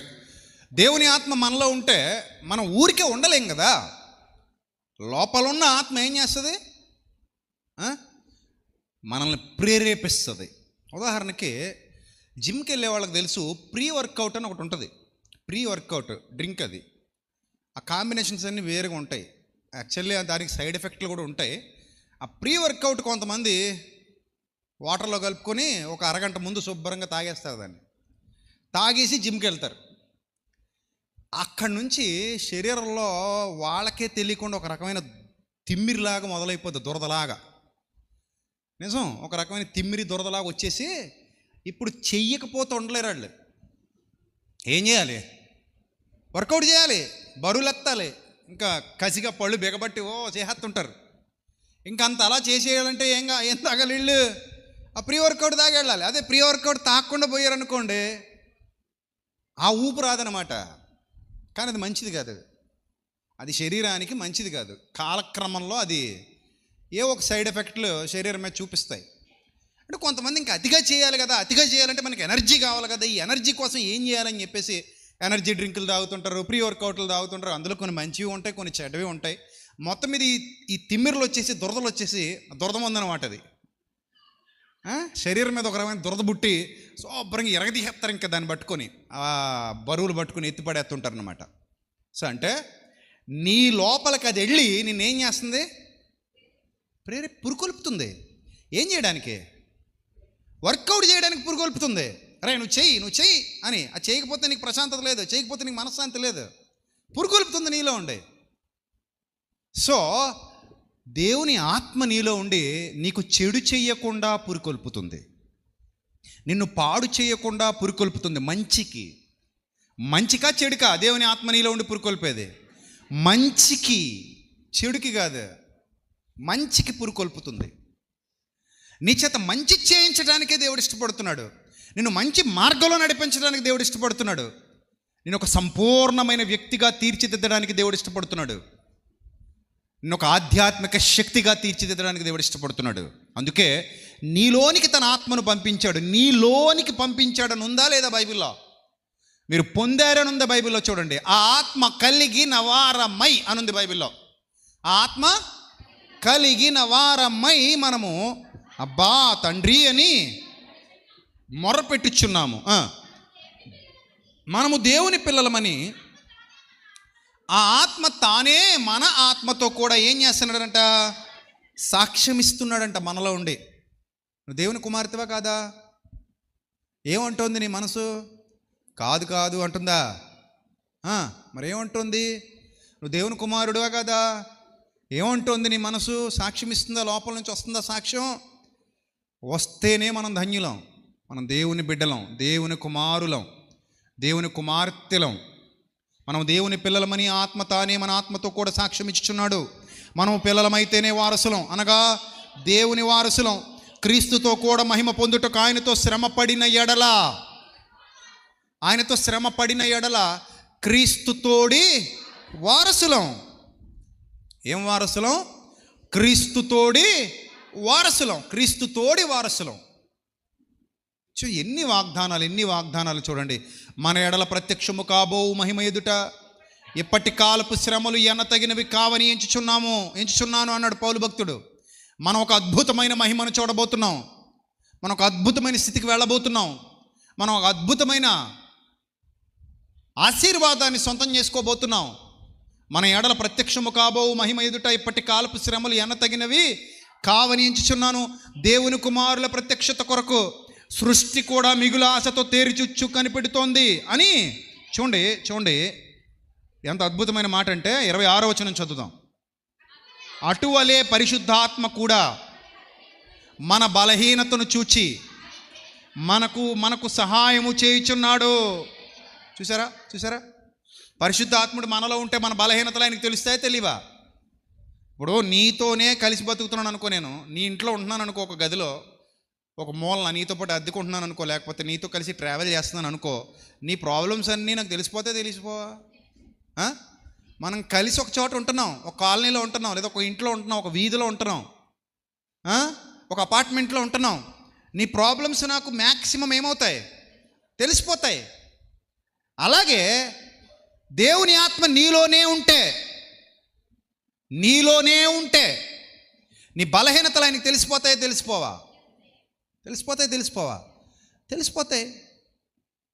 మన బలహీనతల యందు ఆయన మనతో సహానుభవము లేనివాడు కాడు అని వ్రాయబడింది హెబ్రీ పత్రికలో క్రీస్తు ప్రభు వారిని గూర్చి. ఇప్పుడు బలహీనతలన్నిటినీ ఎరిగినవాడు మన పరిశుద్ధాత్ముడు మనలో ఉన్నాడు. అటువలే ఆత్మయు మన బలహీనతను చూచి సహాయము చేయుచున్నాడు. ఆ మాట అండర్లైన్ చేసుకోండి. ఏం చేస్తున్నాడు అని ఉంది బైబిల్లో? సహాయము. బలహీన క్షణంలో, బలహీన పడిపోయే పరిస్థితిలో, బలహీన దశలో, బలహీన స్థితిలో ఎక్కడ పాపంలో పడిపోకుండా నీ బలహీనతలు ఎరిగిన ప్రభువు పరిశుద్ధాత్ముడు నీలో ఉండి నీకేం చేస్తున్నాడట? How to overcome that situation అనే దాన్ని ప్రభు నీకు తన ఆత్మ సహాయం ద్వారా నేర్పిస్తున్నారు. He will guide you. అర్థమవుతుందా? ఆయన ఏం చేస్తాడు? గైడ్ చేస్తాడు. He will protect you, he will guide you. ఆయన నీకు ఒక మోటివేటర్, ఆయన నీకు సెక్యూరిటీ ఇస్తాడు. ఆయన నీలో ఉండి ఒక ఫ్రెండ్ లాగా, ఒక స్నేహితుడిలాగా నీతో పాటు నడుస్తాడు. ఆయన ఏ బలహీనతలోనైనా నువ్వు పడిపోవాలని సాతాను నిన్ను ప్రేరేపించినప్పుడు, ఏ బలహీనతలోనైనా నిన్ను త్రోసివెయ్యాలని అపవాది నీ మీద చుట్టుముట్టి నీ మీద దండయాత్ర చేయాలనుకున్నప్పుడు ఖచ్చితంగా దేవుని ఆత్మశక్తి నీలో ఉండి నీకేం చేస్తారట? సహాయం చేస్తారట. అనుభవాలలో తెలుసుకోండి ప్రియమైన దేవుని సంగమం. ఇదంతా కూడా ఆయన మనల్ని ఒంటరిగా విడిచిపెట్టలేదు. ఎన్నో అనుభవాలు ఉన్నాయి నాకు, అలాంటి అనుభవాలు, ఎన్నో అనుభవాలు. సాతాను ప్రేరేపించాలని చూసిన ప్రతిసారి దేవుని ఆత్మ మనల్ని నడిపిస్తూ ఉంటారు, సహాయం చేస్తూ ఉంటారు. బలహీన క్షణాలు మన జీవితంలో ఎప్పుడైనా వస్తే ఆ బలహీన క్షణాలలో మనం పడిపోకుండా ఆయన మనల్ని కాపాడుతూ ఉంటారు, సంరక్షిస్తూ ఉంటారు. ఇది దేవుని ఆత్మ వలన జరిగిన కార్యం అని నీ ఆత్మ నీకు సాక్ష్యం ఇచ్చేలాగా నీకు అది అనుభవాలలో అర్థమవుతుంది. ఎవరు దేవుణ్ణి వెంబడించడం ప్రారంభిస్తారో, ఎవరు దేవుని చేత నడిపింపబడటం మొదలు పెడతారో, నడవడం మొదలు పెడతారో, వారి జీవితాల్లో ఈ కార్యాలన్నీ జరుగుతాయి. వారి జీవితాల్లో ఈ కార్యాలన్నీ రుచి చూస్తారు. వారు స్వీయ అనుభవాలు కలిగి ఉంటారు. ఆత్మానుభవం అంటారు దాన్ని, వివేచన కలిగి ఉంటారు. వారి జీవితంలో ఆత్మ కార్యాలు జరుగుతూ ఉంటాయి. అవి పరిశుద్ధాత్మ కార్యాలు, నిజమైన శక్తివంతమైన పరిశుద్ధాత్మ కార్యాలు, నీ ఆత్మీయ స్థితిలో జరిగేటువంటి కార్యాలు. నిన్ను పడిపోకుండా కాపాడతాడు, నిన్ను నిలబెడతాడు, నిన్ను సంరక్షిస్తాడు, నిన్ను బలపరుస్తాడు, నిన్ను పోషిస్తాడు. అనేక సార్లు నీ హృదయం వీక్గా ఉన్నప్పుడు, అప్పుడే కదా ఎవరైనా దండయాత్ర చేస్తారు? వీక్గా ఉన్నప్పుడే కదా నువ్వు తొట్టిల్లిపోతావు. ఎమోషనల్ బ్లాక్మెయిలింగ్ కానీ, ఎమోషనల్గా నిన్ను కించపరచడం కానీ, తగ్గించడం కానీ, నీకు ఎమోషనల్ బ్యాలెన్స్ తెలియకపోతే ఏమైపోతుంటావు? దెబ్బైపోతుంటావు. అక్కడే దెబ్బైపోతారు. బ్యాలెన్స్ తెలియాలి. కొంతమందికి ఎమోషన్స్ని కంట్రోల్ చేసుకోవడం తెలీదు. మన ఎవడో మూర్ఖుడు కాకినాడ దగ్గరలో వాళ్ళ మమ్మీని ఏదో తెమ్మని అడిగాడంట. భోజనం చేస్తూ ఏదో నీళ్ళు తెమ్మని అడిగినట్టున్నాడు. వాళ్ళ మమ్మీకి వినపడలేదు. 4-5 సార్లు చెప్పాడు. వాళ్ళ మమ్మీ ఏదో పనిలో ఉన్నట్టుంది, ఇంట్లో టీవీ మోత మోగుతున్నట్టుంది, వినపడలేదు. సీరియస్గా గ్లాస్ తీసుకుని నడుచుకుంటూ వంటగది వైపు వచ్చి వాళ్ళ అమ్మ అక్కడ ఉంటే ఇలా పెట్టి గోడకి స్థలం కొట్టి వంటగదిలోకి వెళ్ళిపోయి నీళ్లు తెచ్చుకున్నాడు. బయటకు వచ్చి చూస్తే అమ్మ చచ్చిపోయింది. వాడు చచ్చిపోవాలని కొట్టుండకపోవచ్చు, కొడుకు కదా. కానీ ఏం చేశాడు? ఎమోషనల్ కంట్రోల్ లేని ఒక దరిద్రుడు. ఎమోషన్స్ని, వాడుకున్న ఆవేశాన్ని కంట్రోల్ చేసుకోలేని దరిద్రుడు దగ్గరకు వచ్చి అడగాలి కదా, అమ్మ నేను పిలిచాను కదా, వినపడలేదా నీకు? వినపడలేదురా నాయన, ఎందుకు పిలిచావంటే అయిపోయింది అక్కడితో. పిలిచావు కానీ రా, నీళ్ళు నువ్వు తెచ్చుకోవచ్చు కదరా, ప్రతిదానికి నన్ను పిలిస్తే ఎట్టరా అందనుకో, అది కూడా అయిపోయింది. కమ్యూనికేట్ చేస్తే ఏదో జరుగుద్ది అక్కడ. ఇక ఏం లేదు, డైరెక్ట్గా రావడం, వచ్చిందని కొట్టడం, కొడితే తల గోడకి ఆ ఎడ్జికి తగులుకోవడం, వెంటనే కళ్ళు తిరిగి పడిపోయి చచ్చిపోవడం. వీళ్ళు లోపలికి వెళ్ళి గ్లాసులో నీళ్ళు పట్టుకొని చక్కగా తాగుతూ బయటకు వచ్చి ఇది ఎలా ఉందో చూద్దామని వచ్చేసరికి చచ్చిపోయి ఉంటుంది. కొవ్వు. చాలామందికి ఎమోషన్స్ని కంట్రోల్ చేసుకోవడం రాదు. ఇంకంతే, ఒక్కసారిగా ఉరుములా పడిపోతారు, పిడుగులా పడిపోతారు. కాసేపు ఆగడం, ఆలోచించడం, అప్పుడు కదా ఎందుకు అలా రియాక్ట్ అయిపోయావు నువ్వు, ఎందుకు అలా రియాక్ట్ అయిపోయావు, కాసేపు ఆగాలి కదా. నష్టాలు జరిగిపోతాయి. ఇలాగే నష్టాలు జరిగిపోతాయి. ఇలా నష్టపోయిన వాళ్ళు ఎంతోమంది ఉన్నారు. ఇలా నష్టపోయిన వాళ్ళు క్షణికావేశంలో జరుగుతాయి తప్పులు ఎక్కువ, క్షణికావేశంలో జరుగుతాయి పొరపాట్లు ఎక్కువ. క్షణికావేశం ముఖ్యంగా యవనస్తులకు చెప్తున్నాను, మీకు కొంచెం టెంపర్ ఎక్కువ ఉంటుంది. టెంపర్లు అవి బాగా చూసి, ఆ టెంపర్ వచ్చేసి ఆ తొందరపాటుతో ఇసిరేయటాలు, కొట్టేయటాలు, తోసేయటాలు, నెట్టేయటాలు చేసావనుకో, తిరిగి తీసుకోలేని తప్పిదం జరిగిపోతుంది జీవితంలో. జాగ్రత్త తమ్ముడు, చెల్లెమ్మ, చెప్తున్నాను నీకు, తిరిగి తీసుకోలేని తప్పిదాలు జరిగిపోతాయి. మళ్ళీ వెనక్కి తీసుకోలేవు. ఏడుస్తావు, తర్వాత చాలా రోజులు ఏడుస్తావు, కుళ్ళు ఏడుస్తావు, కానీ you can change your life. అయిపోయింది, అప్పటికే బాంబు పేలిపోయింది. అందుకే ఎమోషన్స్ని కంట్రోల్ చేసుకోవడం నేర్చుకోవాలి. అలా చేయాలి అంటే నీలో పరిశుద్ధాత్ముడు ఉంటే ఎవడు నీకు నేర్పించక్కలే. ఆయనకంటే గొప్ప గురువు ప్రపంచంలో ఎవడు లేడు. ఆయన గొప్ప గురువు. ఆయన అసలు ఇన్ని ఆశీర్వాదాలు ఉంటే దేవుని పేరు చెప్పి మనం ఇప్పటికీ ఎక్కడ భౌతిక సంబంధమైన విషయాలు చుట్టూ తిప్పుతున్నారు. దేవుని ఆత్మ పేరు పెట్టి చాలా చోట్ల ఏడుపు వస్తుంది నాకు అలాంటి వాళ్ళ ప్రసంగాలు వింటుంటే. మొన్న ఒకడు అంటున్నాడు, పరిశుద్ధాత్ముడు మా కోడిపారలోకి వచ్చాడని. చెత్తక్కొట్టేయాలనిపించింది నాకు, వాడిని చెత్తక్కొట్టేయాలనిపించింది. నిజంగా చెప్తున్నా, నేను వేదిక మీద చెప్తున్నా. నిజంగా నా ఎదురుగా ఉండుంటే కనుక యేసుప్రభు నా చేసిన కొరడా లాంటిది ఏమైనా నా దగ్గర ఉండుంటే తట్లు వచ్చేసిన అనమాట. ఈ వీపు విమానం మొత్తం ఎక్కిపోను అనమాట, అంత కోపం. పరిశుద్ధాత్ముడు కోడిపారలో రాడు, దరిద్రుడా. ఆయన కోళ్ళు గురించి విచారిస్తూ బైబిల్ గ్రంథంలో లేదా, ఆయన ఎడ్లను గురించి విచారిస్తున్నాడా అని ఉందా బైబిల్ గ్రంథంలో? నూర్చెడు ఎద్దుమూతికి చిక్కం పెట్టొద్దని పౌలు చెప్పిన తర్వాత ఏమంటాడు ఆయన ఎడ్లను గూర్చి విచారించున్నాడా, మన నిమిత్తం విచారించున్నాడా అని ఉందా లేదా బైబిల్లో? ఉందా? తీయండి ఒకసారి, ఆ మాట తీయండి.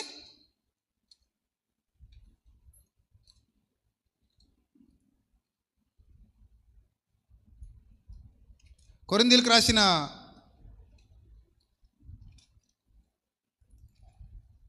మొదటి పత్రిక 9వ అధ్యాయము 9వ వచనం. కొరింథీయులకు రాసిన మొదటి పత్రిక 9వ అధ్యాయం 9వ వచనం ఏమనుంది అక్కడ? కళ్ళము తొక్కుచున్న ఎద్దు మూతికి చిక్కం పెట్టొద్దని మోషే ధర్మశాస్త్రంలో వ్రాయబడి ఉన్నది. దేవుడు ఎడ్ల కొరకు విచారించున్నాడా? కేవలం మన కొరకు దీన్ని చెబుతున్నాడా? అవును, మన కొరకే కదా ఈ మాట రాయబడిను. అంటే ఏ సేవకుడైతే నిజంగా నూర్చుతున్నాడో అతని మూతికి ఏం పెట్టద్దు? చిక్కం పెట్టద్దు. అతన్ని పోషించాల్సిన బాధ్యత సంఘందే. ఇది చెప్తున్నాడు ఇక్కడ. ఎద్దును ఉదాహరణగా తీసుకున్నాడు అంతే తప్ప, నిజంగానే నూర్చే ఎద్దు నీ సొంతం అనుకో, నీ పొలంలో దున్నుతుంది అనుకో, మేత వేస్తావా? ఏవా దానికి మేత వేస్తావా? ఎందుకు వేస్తున్నావు మేత? అది దున్నుతుంది కాబట్టి. ఊరికేస్తున్నావా? వేయట్లేదుగా. అది దున్నుతుంది కాబట్టి నువ్వేం చేస్తున్నావు? దానికి మేత వేస్తున్నావు. నీ పిల్లలకి ట్యూషన్ చెప్తున్నాడు కాబట్టి టీచర్కి ఏమి ఇస్తున్నావు? జీతం ఇస్తున్నావు. నీ పిల్లలకి చదువు చెప్తున్నారు కాబట్టి స్కూల్కి ఏం కడుతున్నావు? ఫీజు కడుతున్నావు. అదే పందాలో ఇక్కడ ప్రభు చెబితే ఏమన్నాడంటే, నూర్చెడు ఎద్దు మూతికి ఏం పెట్టొద్దు? చిక్కం పెట్టొద్దు. ఆయన ఏం ఖాళీగా లేడు, పని చేస్తున్నాడు. ఎవరు పని చేస్తున్నాడు? దేవుని పని చేస్తున్నాడు. అతనికి ఆ రైట్ ఉంది, అతనికి ఆ హక్కు ఉంది అని చెప్తోంది బైబిల్. ఆ మాట చెబుతూ ఆయన ఎడ్ల కొరకు విచారించట్లేదు, మనుషుల కొరకు విచారిస్తున్నాడు అన్నప్పుడు పరిశుద్ధాత్ముడు మనుషులతోనా పని? కోళ్ళతోనూ మేకలతోనూ ఎద్దులతోనూ పని ఆయనకి? మనుషులతోనే కదా. మరి కోళ్ళపారలోకి వెళ్తాడని టీవీలో వార్తలు ఇవ్వడం ఏంటి? కోళ్ళపారలో పరిశుద్ధాత్ముడు సంచరిస్తున్నాడని ఆ వెలుగు ముక్కలు ఏదో గ్రాఫిక్స్ అయ్యి, లైట్ అయితే టిక్మని సీసీ కెమెరాలు జిక్కుమంటుంది. మన సీసీ కెమెరాల్లో బోల్డ్ అని వస్తుంటాయి వెలుగులు. నేను దేవదూతలని చెప్పేలేం మీకు. మన సీసీ కెమెరాలు చూస్తుంటే నైట్ టైము బ్లింక్ అవుతుంటాయి, వెలుగు వస్తుంటుంది, ఏదో మెరుపులాగా కనబడుద్ది. అది నేను స్క్రీన్ షాట్ తీసేసి లైవ్లో వేసేయాలి. ఇంకా రాత్రి మా మందిరంలో పరిశుద్ధాత్ముడు సీసీ కెమెరాలో కనబడ్డాడంటే గుడ్డి గొర్రెలు ఉంటాయి కొన్ని. నిజమే అయ్యగారు చెప్పారంటే నిజమే. అదే మామూలు వెలుగేమో కాదు. పరిశుద్ధాత్ముడే అలానే ఉంటాడు. మన ఇష్టం ఇంకా అలా గడిపేయడమే. వాళ్ళు ఏమంటే దానికి తానా అంటే ఏమనాలి? తందానా అనేయాలి. పరిశుద్ధాత్ముడు కోళ్ళపారలోకి వెళ్తాడు. సిగ్గులేదు చెప్పడానికి? సిగ్గులేదా? బతుకులు తగలయ్యా. ఎప్పుడు బాగుపడతారు వీళ్ళందరూ? ఆయన చేసే కార్యాలు ఇంత గొప్పగా బైబిల్ గ్రంథంలో రాయబడి ఉంటే అసలు ఎక్కడుంది వాక్యం? వీళ్ళు ఎక్కడున్నారు? అందుకే అన్నాడు, నా తలంపులు మీ తలంపులు వంటివి కావురా నాయన. నేను ఆకాశం అంత ఎత్తులో ఆలోచిస్తుంటే మీరు ఎక్కడో పాతాళలో బడి ఎడుతున్నారా నాయన అన్నాడు కొంతమందిని ఉద్దేశించి దేవుడు. కాబట్టి ఎప్పుడు తప్పుగా మాట్లాడకూడదు, తక్కువ చేసి మాట్లాడకూడదు. జ్ఞానం కలిగి మాట్లాడాలి, వివేకం కలిగి మాట్లాడి. దేవుని గురించి మాట్లాడుతున్నామంటే కొంచెం స్పృహ ఉండాలి మనకి. స్పృహతో మాట్లాడాలి, జ్ఞానం కలిగి మాట్లాడాలి. కాబట్టి ఇక్కడ ఎంత చక్కగా వ్రాయబడింది. దేవుని ఆత్మచేత మీలో ఉన్న ప్రతి బలహీనత గుర్తించబడి, మీ బలహీనతల్లో ఆయన మీకు ఏం చేస్తాడట? సహాయం చేస్తాడని చెప్తున్నాడు రోమాపత్రిక 8వ అధ్యాయంలో. మీలో ఎన్నో బలహీనతలు ఉండొచ్చు. ఎమోషనల్ కంట్రోల్ మీకు లేకపోయి ఉండొచ్చు. ఒకసారి తప్పిదాలు జరిగిపోకుండా పరిశుద్ధాత్ముడు మిమ్మల్ని కాపాడుతుంటాడు. అర్థమైందా? చెయ్యి ఎత్తడం చాలా ఈజీ, కానీ ఆ చెయ్యి ముందుకు వెళ్ళిపోయి దెబ్బ తగిలేసింది అనుకో, అక్కడి నుంచి ఏం జరుగుద్దో తెలియదు. ఒకరోజు ఒక అతను పెట్రోల్ బంక్ దగ్గర ఏదో చిన్న గొడవ అయిందట.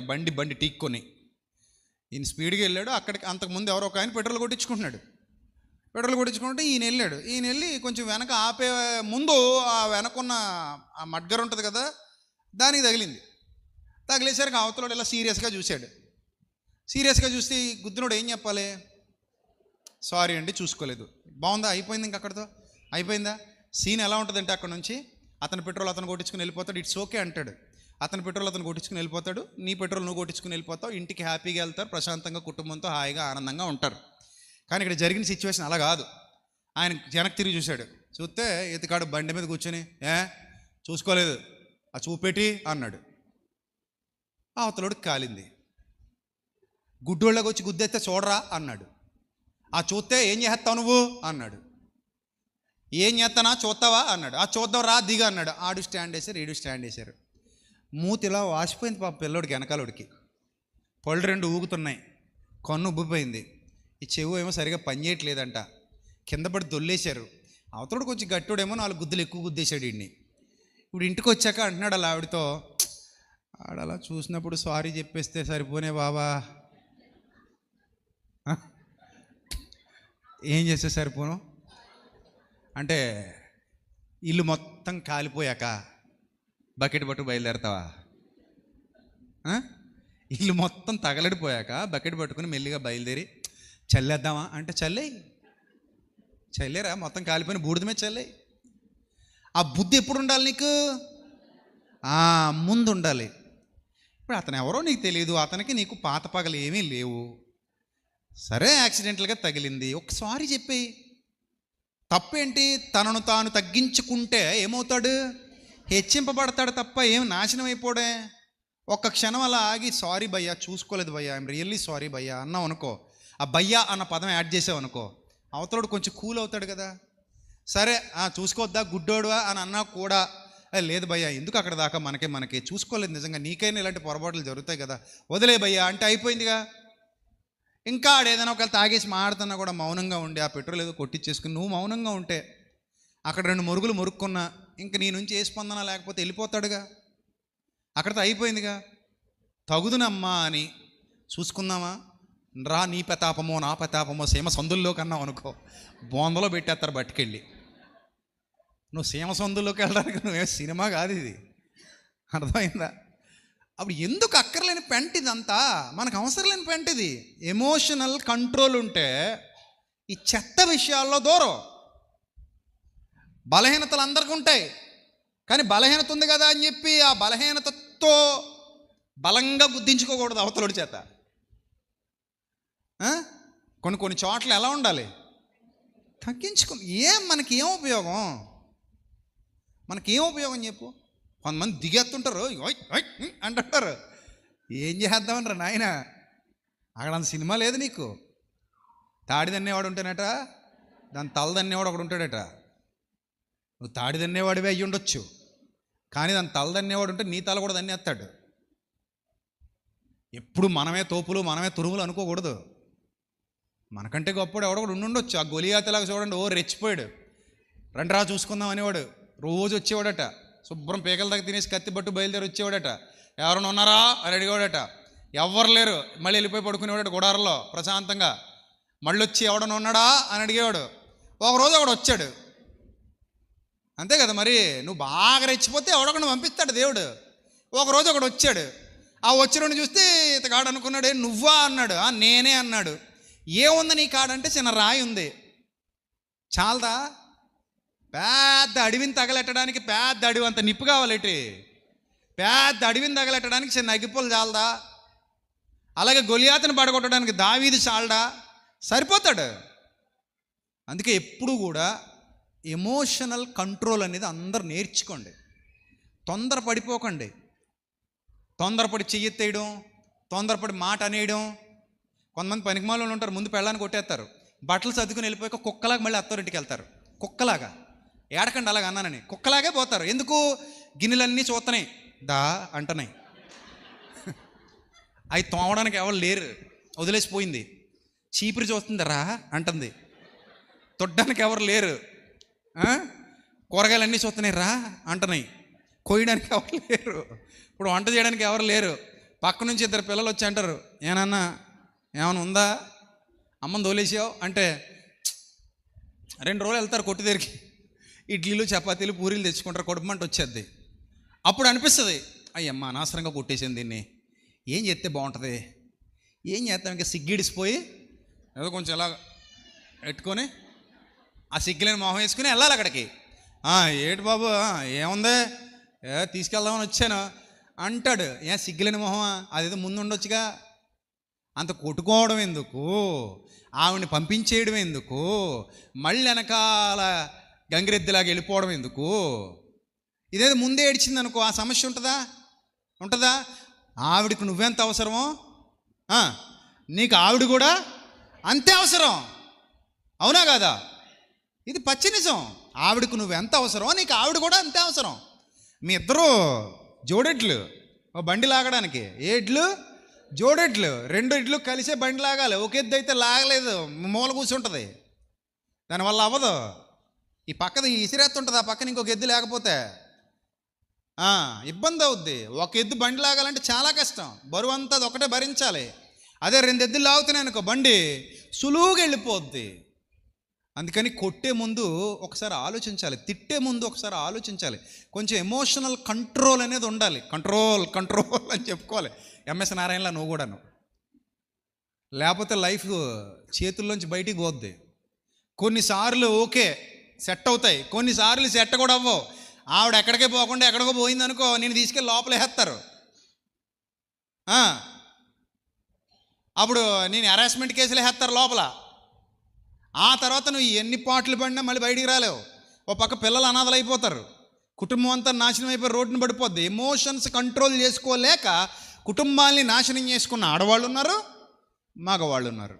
అందుకే దేవుని ఆత్మ మీలో ఉంటే చేసే అద్భుత కార్యం ఏంటో తెలుసా? అద్భుత కార్యం. నీ ఎమోషన్స్ని, నీ బలహీనతల్ని, నీలో ఉన్న ప్రతి సాతాను సంబంధమైన ప్రక్రియని ఏం చేయగలడు ఆయన? మనలో ఉండి కంట్రోల్ చేయగలడు. అది చెప్తుంది వాక్యం. ఆయన మన బలహీనతలను చూచి సహాయము చేయుచున్నాడు. ఎలాగనగా యుక్తంగా ఎలా ప్రార్థన చెయ్యాలో కూడా మనకు తెలియదంట. తెలుసా? అది కూడా తెలియదు. యుక్తముగా ఎలాగూ ప్రార్థన చేయాలో మనకు తెలియదు, కానీ ఉచ్చరింప సఖ్యము కాని మూలుగులతో మనలో ఉన్న పరిశుద్ధాత్ముడు తానే మన పక్షముగా దేవునికి విజ్ఞాపనము చేయుచున్నాడు. బా, నీకోసం ప్రార్థన కూడా చేస్తున్నాడంట దేవునికి. ఎంత మంచి ఆత్మ మనలో ఉన్నారు ఆయన. అలాంటి ఆత్మను కలిగిన మనం ధన్యులమా కాదా? ధన్యులమా కాదా? అంతే కదా మరి. అందుకే నేను ఒక పాటలో రాశాను, కొత్త పాటలో, నేనెంతకాలం ఉంటానో నీ కృపను వెంబడిస్తూ, నిన్నెప్పుడు చేరుకుంటానో ఆత్మను అనుసరిస్తూ. ఆత్మను అనుసరిస్తూ చేసే యాత్ర ఇది. అంతవరకు ఈ ఆరాధన అంతమేలేని నా ఆరాధన. మన ఆరాధన ఎప్పటి వరకు? అంతవరకు. నిన్నెప్పుడు చేరుకుంటానో ఆత్మను అనుసరిస్తూ. అప్పటి వరకు మనం ప్రభువుని ఆరాధిస్తాం, ఈ యాత్రలో ముందుకెళ్తాం. గెలవాలి తప్ప ఓడిపోకూడదు. చర్చ్ అంటే అబ్బా ఏమి నేర్చుకుని వచ్చానండి ఈరోజు వెళ్ళి అనిపించేలా ఉండాలి తప్ప, చర్చ్ అంటే వచ్చిన వాళ్ళందరికీ చెమటలు పట్టించేసి పెంట చేసేసి ఆడావిడి చేసి వాళ్ళ మీద వీళ్ళ మీద వాళ్ళు పడిపోయి వెళ్ళిపోండి ఇంటికంటే. అది చర్చ్ ఎలాగొద్ది? పిచ్చోళ్ళు సంత అవుతుంది అది పిచ్చోళ్ళు సంత, అది చర్చ్ కాదు. అది చర్చ్ అంటే ఏంటి? దేవుని యొక్క పాఠశాల, దేవుని జ్ఞానాన్ని నేర్పించే పాఠశాల. ఆ పాఠశాలలో ప్రతి విద్యార్థి నిత్య నూతనమైన వ్యక్తిత్వం గలవాడుగా మారాలి. దినదినము సంఘము క్షేమాభివృద్ధి చెందుచుండెను అని వ్రాయబడింది గ్రంథంలో. అలా నువ్వు క్షేమాభివృద్ధి చెందడానికి పరిశుద్ధాత్ముడు ఒక మెంటర్గా, ఒక టీచర్గా, ఒక ప్రొటెక్టర్గా, ఒక కౌన్సిలర్గా, ఒక మోటివేటర్గా నీలో ఉంటాడు. ఆయన ఎన్ని ఎన్ని ఎన్ని పాత్రలు పోషిస్తాడో ఆయన నీలో నాలో ఉండి చివరికి ఫైనల్గా ఒక సంపూర్ణమైన వ్యక్తిత్వం గలవారిగా మనల్ని తీర్చిదిద్దాలి. నీకు ఒక విషయం చెప్పనా? నువ్వు నీకు బాగా నచ్చుతావు, కానీ తప్పు చేసే ఏ వ్యక్తి కూడా నీకు నచ్చుతాడా? తప్పు చేసే వ్యక్తులు ఎవ్వరు కూడా నీకు నచ్చరు, అవునా? ఒక్కోసారి అదే విధంగా నువ్వు ప్రవర్తిస్తుంటావు, కానీ నువ్వు కాబట్టి నీకు తెలియదు. నీలో పరిశుద్ధాత్ముడు ఉన్నాడు అనుకో, అలా జరగనివ్వకుండా నీలో ఉండి నిన్ను అలర్ట్ చేస్తాడు. నీకు జాగ్రత్త చెప్తాడు. కాబట్టి ప్రియమైన దేవుని సంగమా, దేవుని ఆత్మ కలిగిన వాడనుగా ఇలాంటి లోతైన సంగతులు నీ హృదయంలోనికి ఎందుకు ఎక్కిస్తున్నానో తెలుసా? నువ్వు కూడా నా వంటి వాడవుగా మారాలి. నువ్వు కూడా నా వంటి దానవుగా మారాలి.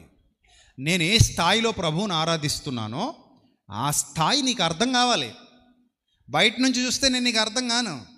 హృదయము నిండి ఉండు దానిని బట్టి నోరు మాట్లాడుతుంది. ఆ జలలో నుండి ప్రవహించే నీటిని తాగితే కదా ఆ జలలో ఉన్న స్వచ్ఛత నీకు అర్థం అవుద్ది. మామూలుగా చూసే వాళ్ళకి ఏ మనిషి అర్థం కాడు, పైన చూసే వాళ్ళకి ఏ మానవుడు అర్థం కాడు. ఒక్కసారి లోపలికి వెళ్ళి నిశ్చితంగా పరిశోధించి చూడు. అతని వ్యక్తిత్వం ఏంటో అర్థం అవుద్ది, అతని శక్తి ఏంటో అర్థం అవుద్ది, అతని బలం ఏంటో అర్థం అవుద్ది, అతని జ్ఞానం ఏంటో అర్థం అవుద్ది, వివేకం ఏంటో అర్థం అవుద్ది.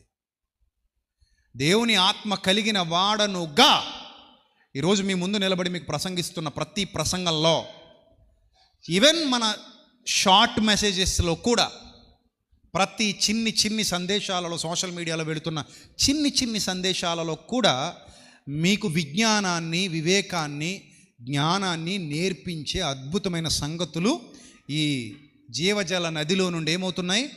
బయటికి వెళుతున్నది దేవుని ఆత్మశక్తి వలన జరుగుతున్న కార్యం. That is my gift. దేవుడు నాకు ఇచ్చిన గొప్ప బహుమానం అని నేను ఫీల్ అవుతాను, ఇప్పటికీ ఫీల్ అవుతాను. కాబట్టి ప్రవహిస్తున్న నదిలోని నీటిని తాగి దాన్ని దాచుకొని ఆ విధంగా మీరు వర్ధిల్లాలి తప్ప దాన్ని వదిలేసి మీరు భ్రష్టు పట్టిపోకూడదు. ఇన్ని వందల మంది ఇక్కడ కూర్చుంటున్నారు ప్రతి ఆదివారం. నేర్చుకోవాలి, మీరు నేర్చుకోవాలి, బలపడాలి, స్థిరపడాలి, ఆధ్యాత్మిక పురోభివృద్ధి సాధించాలి. రోజు రోజుకి మీరు ఎదగాలి. అప్పుడు మీరు సాక్ష్యం ఇవ్వాలి, దేవుని ఆత్మ చేత నేను నడిపింపబడుతున్నాను అని చెప్పి. నాకు ఆ స్థాయి ఉంది, నాకు ఆ సామర్థ్యం ఉంది, జ్ఞానం కలిగి ప్రవర్తిస్తాను, ఎప్పుడు ఎలా ప్రవర్తించాలో నాకు తెలుసు, ఎప్పుడు ఎలా మసులుకోవాలో నాకు తెలుసు, ఎక్కడ ఎలా మాట్లాడాలో నాకు తెలుసు, ఎవరితో ఎలా నడుచుకోవాలో నాకు తెలుసు. ఆ జ్ఞానం అంతా నాకు దేవుని ఆత్మ వలన కలుగుతోంది. కనుక నేను ఎవరి చేత నడిపింపబడుతున్నానని చెప్పాలి. ఎప్పటి వరకు నడిపింపబడతాను? ఎప్పటి వరకు? వృద్ధాప్యం వరకు. ముందే చెప్పానుగా స్టార్టింగ్లోనే, వృద్ధాప్యం వరకు నడిపింపబడతాను. వృద్ధాప్యం వరకు దేవుని ఆత్మ చేత నడిపింపబడి అంతములేని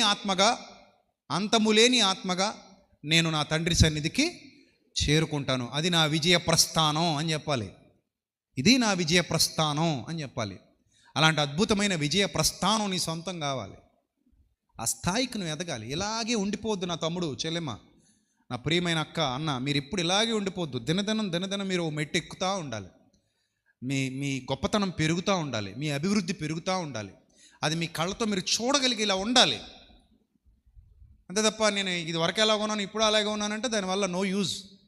ఇది వరకటి కంటే మెరుగైన స్థితిలోనికి నువ్వేం చేయాలి? అడుగు పెట్టాలి. మెరుగైన స్థితిలోనికి అడుగు పెట్టాలి. కాబట్టి ఇది నా పని.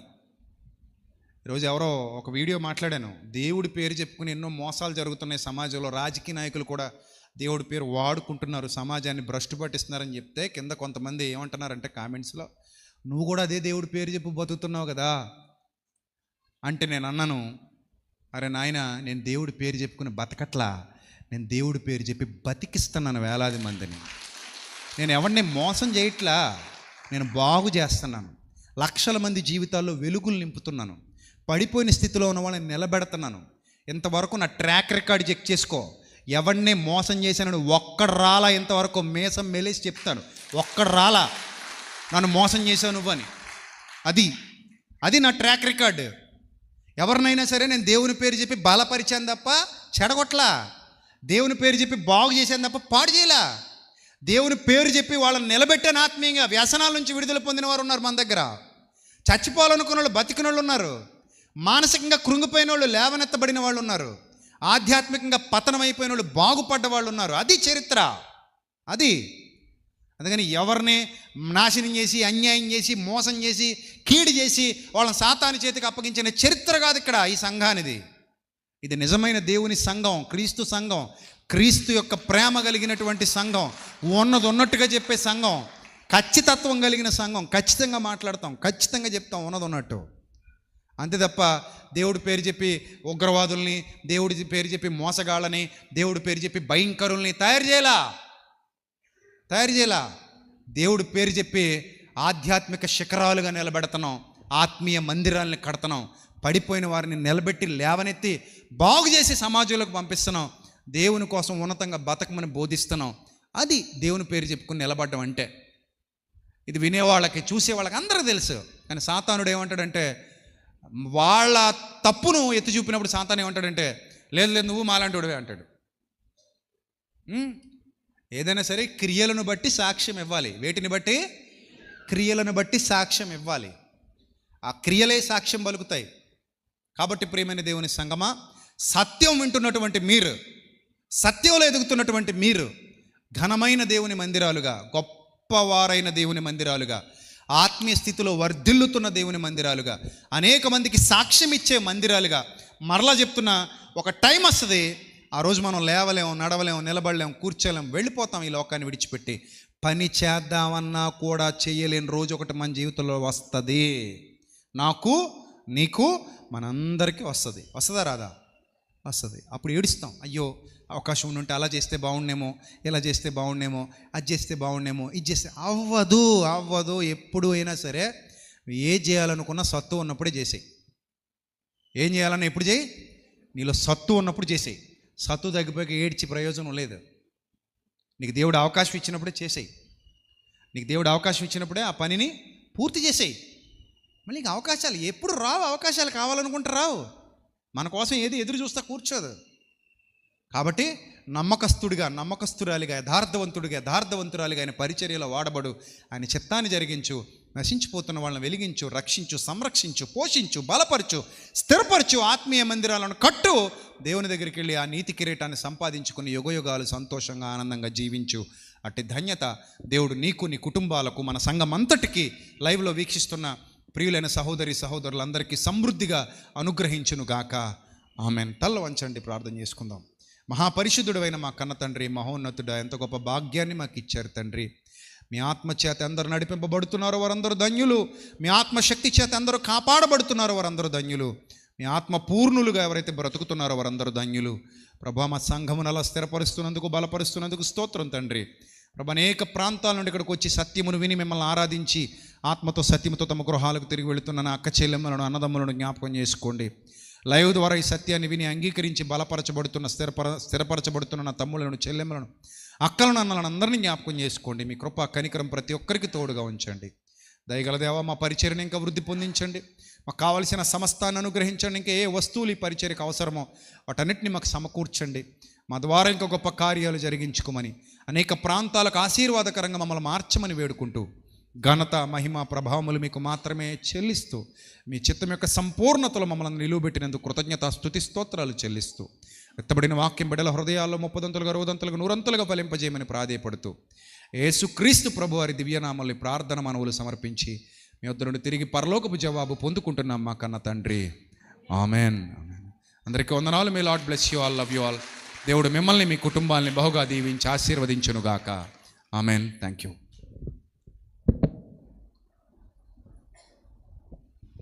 ఇప్పటి వరకు ఎన్నో విలువైన మాటలు మనకు అందించిన అన్నయ్యకు ప్రభువైన క్రీస్తు నామములో వందనం తెలియజేసుకున్న పిల్లరా, పరిశుద్ధాత్మ దేవుడు మనల్ని బలపరిచేవాడు తప్ప అల్లరికి ఆయన కర్త కాడని బైబిల్ చెప్తుంది. మనల్ని గంతులు వేయించేవాడు, లేకపోతే అల్లర్లతో ఆటపాటలతో నడిపించేవాడు కాదండి పరిశుద్ధాత్ముడు. ఆయన మనలో ఉండి మనం నడిపించేవాడు, మన సహాయము, మన ప్రొటెక్టర్ ఆయన. కాబట్టి అందుకే ఎన్నోసార్లు బైబిల్ గ్రంథంలో రాయబడిన మాట, ఈ యుగమందైన రాబోయే యుగమందైన పరిశుద్ధాత్మ దేవునికి విరోధమైన కార్యం చేస్తే పాపక్షమాపణ లేదని రాయబడిన మాట దేవుడు ఖచ్చితంగా కరాఖండిగా చెప్పాడు. కాబట్టి ఆయన మనలో ఉంటూ మనల్ని బలపరుస్తున్నాడు. కాబట్టి ఆయనలో ఉందాం, ఆయనలో కొనసాగుతున్నాం. ఎన్ని మాటలు మనకు అందించిన అన్నయ్యకు మరొకసారి ప్రభుని క్రీస్తు నామములో వందనం తెలియజేసుకున్నాను. మొదటిగా కానుకల సేకరణ జరుగుతుండగా రాయవారి నుండి వచ్చిన సుప్రియ చెల్లెమ్మ వచ్చి కీర్తన పాట వినిపిస్తుంది. తదుపరి రొట్టె కార్యక్రమం మనం జరిపించుకుందాం. దయచేసి త్వరగా ఈ కార్యక్రమం ముందు కొనసాగిద్దాం. దయచేసి వాలంటీర్స్ మా మధ్యకి వస్తున్న కానుకల సేకరణ జరిపించండి. అలాగే ఆన్లైన్ ద్వారా కానుకల సేకరణ జరిపించాలని మీకు స్క్రీన్ పైన QR కోడ్ కనబడుతుంది. దాని ద్వారా మీకు కానుకల సేకరణ జరిపించాల్సిన కోరుచున్నాను.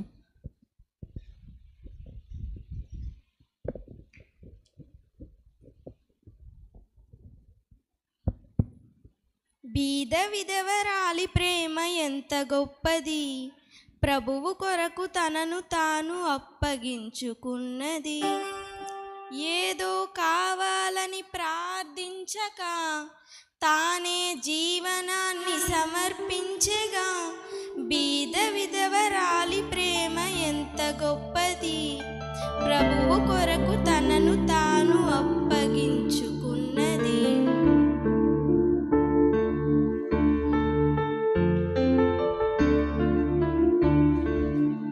ఒంటరితనమేమో, ఎవరూ లేరేమో, బాధను దిగమింగి బ్రతుకుతున్నది. చీకటి లోకంపై ఆశలు అనగారి బీదరికంలోనే బ్రతుకుతున్నది.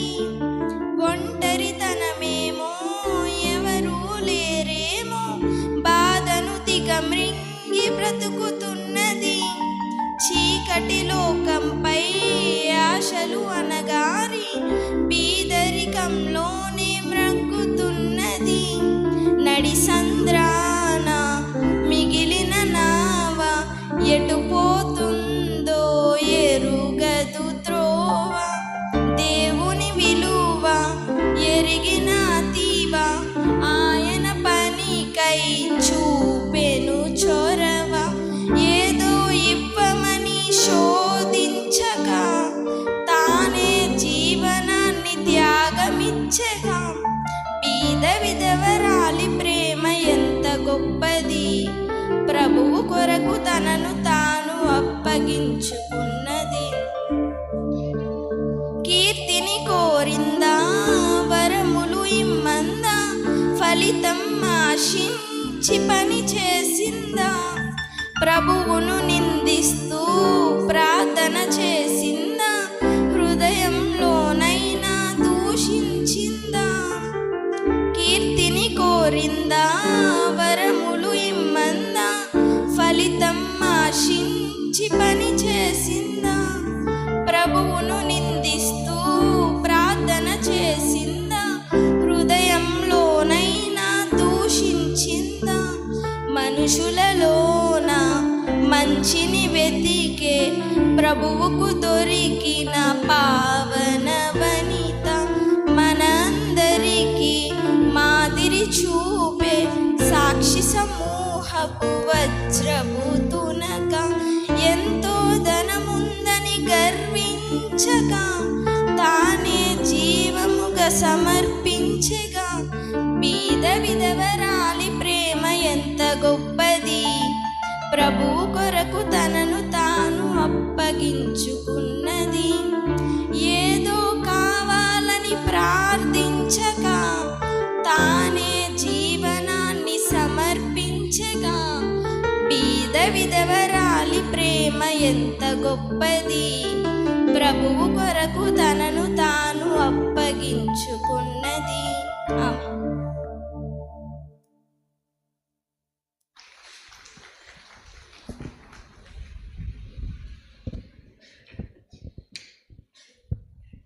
కీర్తన పాడు వినిపించిన చెల్లెమ్మకు ప్రభుని క్రీస్తు నామములో వందనం ప్రియులారా. యేసు ప్రభువారు మన కోసం చేసిన బలి అర్పణ నిమిత్తం అపోస్తలుడైన పౌలు గారు కొరింథీయులకు రాసిన మొదటి పత్రిక 11:23 నుంచి 7 నుండి ఇచ్చేసిన ఇర్మియా అనే చదువుని పెంచాల్సిన కోరుచున్నాను. అలాగే పురుషుల నుండి ఒక 4, స్త్రీల నుండి ఒక 4 దయచేసి త్వరగా స్టేజ్ వద్దకు రాగలిగితే. వెనుకున్న వాళ్ళు ఆల్రెడీ ఇదివరకు కాకుండా ఎవరైతే ఇంకా ఈ రొట్టె ద్రాక్షసం కార్యక్రమంలో వాలంటీర్గా ఉండలేని వాళ్ళు ఎవరైనా ఉన్నారో దయచేసి ఈ సమయాన్ని సద్వినియోగం చేసుకుని దయచేసి పురుషుల నుండి ఒక 4, స్త్రీల నుండి ఒక 4 త్వరగా స్టేజ్ దగ్గర రాగలిగితే అన్నీ ప్రార్థన చేసినంత రొట్టె ద్రాక్షసం మధ్యకి వస్తుంది. కాబట్టి దయచేసి త్వరగా ఈ కార్యక్రమం ముందు కొనసాగిద్దాం.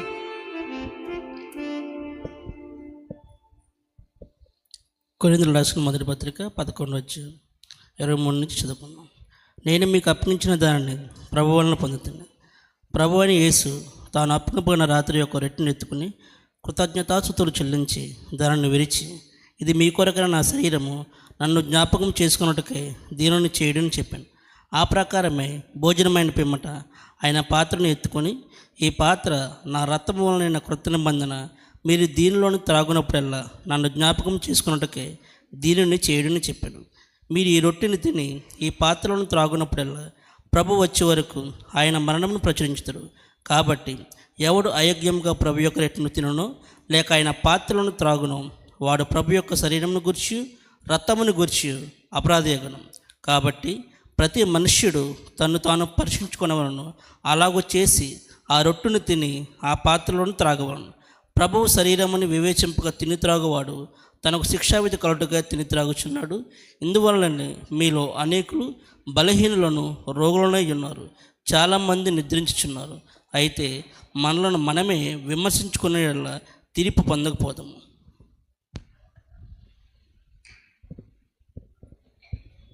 లేఖన భాగం చదివినిపించిన అనేక ప్రభుని క్రీస్తు నామములో వందనం ప్రియులారా. రొట్టె నిమిత్తము ద్రాక్షారస నిమిత్తం మన మధ్య నన్నే ప్రార్థిస్తారు. ప్రార్థన చేసిన అనంతరం మీకు రొట్టె ద్రాక్ష మీ మధ్యకి వస్తుంది. కాబట్టి అది జరుగుతుండగా దయచేసి మెండపేట నుంచి వచ్చిన కొయిర్ వాళ్ళు వచ్చి కీర్తన కోసం సిద్ధపడాల్సిన కోసం ఈ సమయంలో ప్రార్థించవలసిందిగా నేను ఆహ్వానించుకుందాం.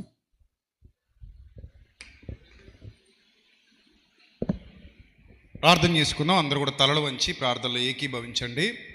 ప్రభు యొక్క పరిచర్యలో వాడబడుతున్న బిడ్డలందరూ, క్రీస్తు రక్తము ద్వారా కడగబడినటువంటి దేవుని పిల్లలందరూ ఆయన చిత్తమును జరిగించే క్రమంలో, ఆయన చిత్తాన్ని నెరవేర్చే క్రమంలో, ఆయన శిలువ భారాన్ని, సువార్త భారాన్ని భుజాల మీద ఎత్తుకొని మేము మోస్తున్నాం అనే దానికి సూచనగా ప్రభు యొక్క శరీరంలో, ప్రభు యొక్క రక్తంలో మనం పాలిభాగస్థులం అవుతున్నాం. అందరం కలిసి ప్రార్థన చేద్దాం. తలలు వంచి ప్రార్థనలు ఏకీభవించండి. ప్రార్థన. మహాపరిశుద్ధుడవు, మహోన్నతుడవు, మా కన్న తండ్రి, ఇంతవరకు మీ చల్లని నీడలో మమ్మల్ని బలపరిచి భద్రపరిచి ఆత్మతో సత్యముతో మిమ్మల్ని ఆరాధించడానికి ప్రభు, అనేక మంది మీ బిడ్డల సమక్షంలో ఇంత చక్కటి సత్యాన్ని మాకు వినిపింపజేసినందుకు స్తోత్రం ప్రభువా. పిల్లలందరినీ దీవించండి, ఆశీర్వదించండి, మీ కృపలో నిలబెట్టండి. కుటుంబాలుగా తరలి వచ్చిన ప్రతి ఒక్కరికి మీ ఘనమైన కాపుదలను గ్రహించి వారు చేస్తున్న పనులలో ప్రయత్నాల్లో తోడుగా ఉండి ఇంకనూ ప్రభా ఘనంగా మీ యొక్క కార్యాలు జరిగించడానికి తగిన వనరులన్నీ పిల్లలకు సమకూర్చమని, మీ యొక్క సహాయము సమాధానము బిడ్డలకు తోడుగా ఉంచమని, అలాగే మీ పని నిమిత్తం కానుకలు సమర్పించి సేవలో సహకారులుగా నిలబడుతున్న పిల్లలందరినీ కూడా దీవించి ఆశీర్వదించి ఇంకనూ ఘనంగా మీ పరిచర్య జరిగించుకోమని, అలాగే సహకారుల గ్రూపులో ఉన్న బిడ్డలందరినీ కూడా దీవించి ప్రభా ప్రతి ఒక్కరి ద్వారా గొప్ప కార్యాలు గొప్ప పరిచర్య మీరు జరిగించమని వేడుకుంటూ ఘనత మహిమ ప్రభావములు మీకు మాత్రమే చెల్లిస్తూ యేసుక్రీస్తు ప్రభువారి దివ్యనామంలో ఈ ప్రార్థన మనవులు సమర్పించి మీ వద్ద నుండి తిరిగి పరలోకపు జవాబు పొందుకుంటున్నాం మా కన్న తండ్రి. ఆమెన్. ఆమెన్.